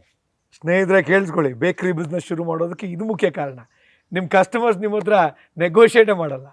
22 ರೂಪಾಯಿ ಪೌಂಡ್ ಬ್ರೆಡ್ ಅಂದರೆ 22 ರೂಪಾಯಿ 20 ಕೊಡಪ್ಪ ಅಂತ ಯಾರಾದರೂ ಕೇಳ್ತಾರ? ಅಥವಾ ನೀವು ಯಾವತ್ತಾದರೂ ಡಿಸ್ಕೌಂಟ್ ಪ್ರೈಸ್ ಹಾಕಿದ್ದೀರಾ? ಇಲ್ಲ. ಅಂದರೆ ಇಲ್ಲೇನಿದೆ ಅಂದರೆ ಬೇಕ್ರಿ ಉದ್ದಿಮೆನಲ್ಲಿ ಭಾಳ ಇಂಟ್ರೆಸ್ಟಿಂಗ್ ಅಂದರೆ, ಬೆಳಿಗ್ಗೆ ಇನ್ವೆಸ್ಟ್ಮೆಂಟು, ಸಂಜೆ going back with investment plus profit. ನೀವು ಒಳ್ಳೆ ಪಾಯಿಂಟಿಗೆ ಬಂದ್ರಿ ಸರ್. ಈಗ ಪ್ರಾಫಿಟ್ ಅಂತ ಬಂದ ತಕ್ಷಣ ಮಾರ್ಜಿನ್ ಎಷ್ಟು ಪರ್ಸೆಂಟೇಜ್ ಇದೆ? I know it's, but you can tell us. ಅಲ್ಲ, ಇದರಲ್ಲಿ ನಾನು ಬರೀ ತರಬೇತಿ ಸಂಸ್ಥೆ ಆದ್ದರಿಂದ ನನ್ನ ಒಂದು ಆ್ಯಕ್ಚುಯಲ್ ಇದ್ರ ಪ್ರಕಾರ ಹೇಳ್ತಾ ಇದ್ದೀನಿ. ಬೇಕ್ರಿ ಪ್ರಾಡಕ್ಟ್ಗಳಲ್ಲಿ ಹೆಚ್ಚಿನ ಮಟ್ಟದಲ್ಲಿ ನಿಮಗೆ ಆ ಲಾಭಾಂಶ ಇದೆ. ನೀವು ಈಗ ಆಫ್ಲೈನಲ್ಲಿ ಹೇಳ್ತಿದ್ರಿ ಮಿನಿಮಮ್ ಅಂದ್ರೆ 100% ಅಂತ. ಅಲ್ಲ, ಕೆಲವು ಸಂದರ್ಭಗಳಲ್ಲಿ ಬರುತ್ತೆ, ಇಲ್ಲ ಅಂತ ಹೇಳಲ್ಲ. ಬಟ್ ನಿಮಗೆ ಯಾವುದೇ ಕಾರಣಕ್ಕೂ ತೊಂದರೆ ಆಗದೇ ಇರುವಂಥ ಹೆಚ್ಚಿನ ಮಟ್ಟದ ಲಾಭಾಂಶನೇ ಅದರಲ್ಲಿ ಕಂಡು ಬರುತ್ತೆ. ಯಾಕೆಂದರೆ ಪ್ರತಿಯೊಂದರಲ್ಲೂ ಈಗ ನಾವು ಮಾಡುವಂಥ ಪದಾರ್ಥಗಳು, ಅದನ್ನು ನಾವು ಸೇಲ್ ಮಾಡುವಂಥ ದರದ ಮೇಲೆ, ಅಥವಾ ನನ್ನ ಬ್ರ್ಯಾಂಡ್ ಮೇಲೆ, ಅಥವಾ ನನ್ನ ಪ್ಯಾಕಿಂಗ್ ಮೆಟೀರಿಯಲ್ ಪ್ಯಾಕೇಜಿಂಗ್ ಬಗ್ಗೆ, ಇದ್ರ ಬಗ್ಗೆ ಎಲ್ಲ ಅದರಲ್ಲಿ ಸಾಕಷ್ಟು ನಿಮಗೆ ಗೊತ್ತಿದೆ. ಈಗ ನಾನು ಒಂದು ಮಾರಾಟಗಾರನಾಗಿ ಮಾರಾಟಕ್ಕೆ ಇಳಿದಾಗ ನಾನು ಏನೆಲ್ಲ ಮಾಡ್ತೀನಿ ಅನ್ನೋದು ನಿಮಗೆ ಗೊತ್ತಿದೆ. ಅದರಲ್ಲಿ ಅಟ್ರಾಕ್ಟಿವ್ ಆಗಿರಬೇಕು, ಇದಿರಬೇಕು ಅನ್ನೋ ಅದರಲ್ಲಿ ಲಾಭಾಂಶ. ಅದಕ್ಕೆ ನಾನು ಅದು ಕೊನೆಗೆ ಬರೋಣ ಅಂತ ಇದ್ದೆ. ಅದನ್ನು ಈಗ ನಿಮಗೆ ಬಾರ್ಗೇನ್ ಮಾಡಲ್ಲ ಇದರಲ್ಲಿ. ಆಮೇಲೆ ನೀವು ಯಾವುದೇ, ಈಗ ನೀವು ತರಕಾರಿ ಅಂಗಡಿಗೆ ಹೋದಾಗಲೂ 2 ರೂಪಾಯಿ ಟೊಮೊಟೊನ 1 ರೂಪಾಯಿ ಕೇಳಿರೋ ಸಂಭವ ಇದೆ. ಹೌದು. ಆದರೆ ಬೇಕ್ರಿನಲ್ಲಿ ಬ್ರೆಡ್ಡು 45 ರೂಪಾಯಿ ಅಂದ್ರೂ ನೀವು ಯಾವತ್ತೂ ಕಡಿಮೆ ಕೇಳಲ್ಲ. ಆಮೇಲೆ ಇನ್ನೊಂದು ಭಾಳ ಮುಖ್ಯವಾದಂಥ ಅಂಶ ಅಂದರೆ, ಬೇರೆ ಎಲ್ಲ ಕಡೆನೂ ಲೆಕ್ಕ ಬರ್ಸಿರ್ತೀರ, ಬಟ್ ಬೇಕ್ರಿನಲ್ಲಿ ಯಾರಾದರೂ ಪದಾರ್ಥ ಕೊಂಡ್ಕೊಂಡು ಲೆಕ್ಕ ಬರ್ಸಿರೋವಂಥ ಸಂಭವ ಇದೆಯಾ? ಅಂದರೆ no credit, it's 100% cash and carry. ಬೇಕ್ರಿಯಲ್ಲಿ ದುಡ್ಡು ಕೊಡಿ, ಪದಾರ್ಥ ತಗೊಳ್ಳಿ. ಬಟ್ ನೀವು ಬೇರೆ ಎಲ್ಲೇ ಹೋಗಿ, ಒಂದು ಗ್ರಾಸರಿ ಶಾಪ್ಗೆ ಹೋಗಿ, ಇನ್ನೊಂದು ಬಟ್ಟೆ ಅಂಗಡಿಗೆ ಹೋಗಿ, ಇನ್ನೊಂದು ಕಡೆ ಹೋಗಿ, ಇವತ್ತು ದುಡ್ಡು ಕಡಿಮೆ ಇದೆ, ಇವತ್ತು ಲೆಕ್ಕ ಬರ್ಕೊಳ್ಳಿ, ನೆಕ್ಸ್ಟ್ ಟೈಮ್ ಬಂದಾಗ ಕೊಡ್ತೀನಿ, ಅಲ್ಲಿ ಒಪ್ಕೊಳ್ಳುತ್ತೆ. ಬಟ್ ಬೇಕ್ರಿನಲ್ಲಿ ಆ ರೀತಿಯಾದಂಥ ಸೀನ್ ನೀವು ನೋಡೋಕ್ಕೆ ಚಾನ್ಸೇ ಇಲ್ಲ. ಸಾಲದ ಪ್ರಶ್ನೆ ಇಲ್ಲ, ಬಾರ್ಗೇನ್ ಪ್ರಶ್ನೆ ಇಲ್ಲ, ನಿಮಗೆ ಬೇಕು ಅಂದಾಗ ಸಿಗುತ್ತೆ. ಇದೆಲ್ಲದ್ರ ಜೊತೆಗೆ ಈ ನಗರೀಕರಣ ಆಗ್ತಾ ಇದೆ. ನಗರೀಕರಣ ಆದಾಗ ಏನಾಗಿದೆ ಅಂದರೆ, ಜನಗಳ ಮನೆಯಲ್ಲಿ ಏನಾಗಿದೆ, ಇಬ್ಬರೂ ದುಡಿತಾ ಇದ್ದಾರೆ. ನನಗೆ ಪರ್ಚೇಸಿಂಗ್ ಪವರ್ ಜಾಸ್ತಿ ಆಗಿದೆ, ನನಗೆ ಬಿಡುವಿನ ಸಮಯ ಇಲ್ಲ, ನಾನೇನಾಗ್ತಾ ಇದ್ದೀನಿ, ನಾನು ಕೆಲಸ ಕಾರ್ಯಗಳನ್ನ ಮಾಡ್ಕೊಳ್ಳೋಕ್ಕಾಗ್ತಾ ಇಲ್ಲ. ನನ್ನ ಪರವಾಗಿ ಬೇರೆ ಯಾರೋ ಮಾಡಿದ್ರು ನನಗೇನು ತೊಂದರೆ ಇಲ್ಲ, ನಾನು ಪೇ ಮಾಡಿ ಕೊಂಡ್ಕೊಳ್ಳೋ ಶಕ್ತಿ ಇದೆ. ಈಗ ನೀವೇ ಆವಾಗಲೇ ಮಾತಾಡ್ತಾ ಹೇಳ್ತಾ ಇದ್ರಿ, ಬೆಂಗಳೂರು ಅಂತ ನಗರದಲ್ಲಿ ಬೆಳಿಗ್ಗೆ ಬ್ರೆಡ್ಡೇ ಬ್ರೇಕ್ಫಾಸ್ಟ್ ಅಂತ. ನೀವು ಬೆಂಗಳೂರಿನಲ್ಲಿ ಹೋಗ್ತಾ ದಾರಿನಲ್ಲಿ ನೋಡಿ, ಮನೆ ಬಿಟ್ಟು ಆಫೀಸ್ಗೆ ಹೋಗೋದ್ರೊಳಗೆ 4 ಸ್ಲೈಸ್ ಬರ್ಗರು ಅಥವಾ ಬ್ರೆಡ್ಡಲ್ಲೋ ಇಟ್ಕೊಂಡು ಒಂದೊಂದು ಸಿಗ್ನಲಲ್ಲಿ ಒಂದೊಂದು ಬೈಟ್ ಅಂದರೆ, by the time you reach the office your breakfast is over, because it's easy to carry bakery products. ಆಮೇಲೆ ಶೆಲ್ಫ್ ಲೈಫ್ ಜಾಸ್ತಿ, ನೀವು ಪ್ರಿಸರ್ವೇಷನ್ ಟೈಮ್ ಜಾಸ್ತಿ ಇದೆ, ಅದಕ್ಕೆ ಹಾಳಾಗಲ್ಲ, ತಂದಿಟ್ಕೊಂಡ್ರೆ 1-1.5 ದಿನ 2 ದಿನ ಅಂತೂ ಚೆನ್ನಾಗಿ ಇಟ್ಕೊಂತೀನಿ ಆರಾಮಾಗಿ. ಕೇಕ್ ಅಂತ ಐಟಮ್ನ ನೀವು 4 ದಿನ 5 ದಿನ ಇಟ್ಕೊಳ್ತೀವಿ. ಬ್ರೆಡ್ಡು ಬಂದರೆ ನೀವು 1 ವಾರ ಇಟ್ಕೊಳ್ತೀರಾ. ಬೇರೆ ಅಡುಗೆ ಬಿಸ್ಕೆಟ್ಸ್ ಆಗಲ್ಲ. ಆಮೇಲೆ ಅದನ್ನ ಈಸಿಯಾಗಿ ಬಳಸೋಕ್ಕೂ ಆಗಲ್ಲ. ಬೇರೆ ಏನೇ ಮನೆಯಲ್ಲಿ ಮಾಡಿದಂಥ ಅಡುಗೆ ಪದಾರ್ಥಗಳನ್ನ ನೀವು ಕಾರಲ್ಲಿ ಕೂತ್ಕೊಂಡು ಬ್ರೇಕ್ಫಾಸ್ಟ್ ಮಾಡಿಕೊಂಡು ಲಂಚ್ ಮಾಡ್ಕೊಂಡು ಹೋಗೋಕ್ಕಾಗಲ್ಲ.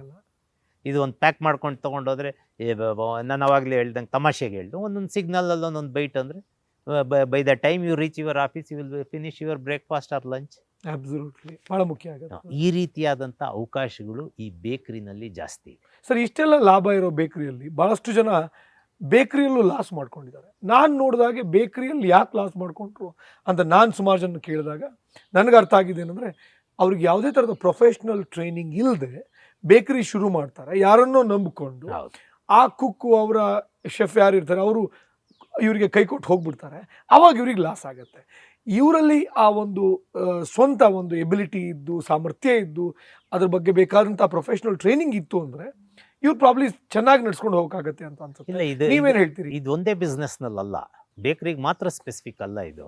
ನೀವು ಆಹಾರ ಪದಾರ್ಥಗಳ ತಯಾರಿಕೆ ಎಲ್ಲ ಬಿಸ್ನೆಸ್ನಲ್ಲೂ ಇದು apply ಎಲ್ಲ ಆಗುತ್ತೆ. ಫುಡ್ ಬಿಸ್ನೆಸ್ ಅದಕ್ಕೆ ಯಾವಾಗಲೂ ನಾವು ಹೇಳೋದೇನು ಅಂದರೆ owner should know the tricks of the trade.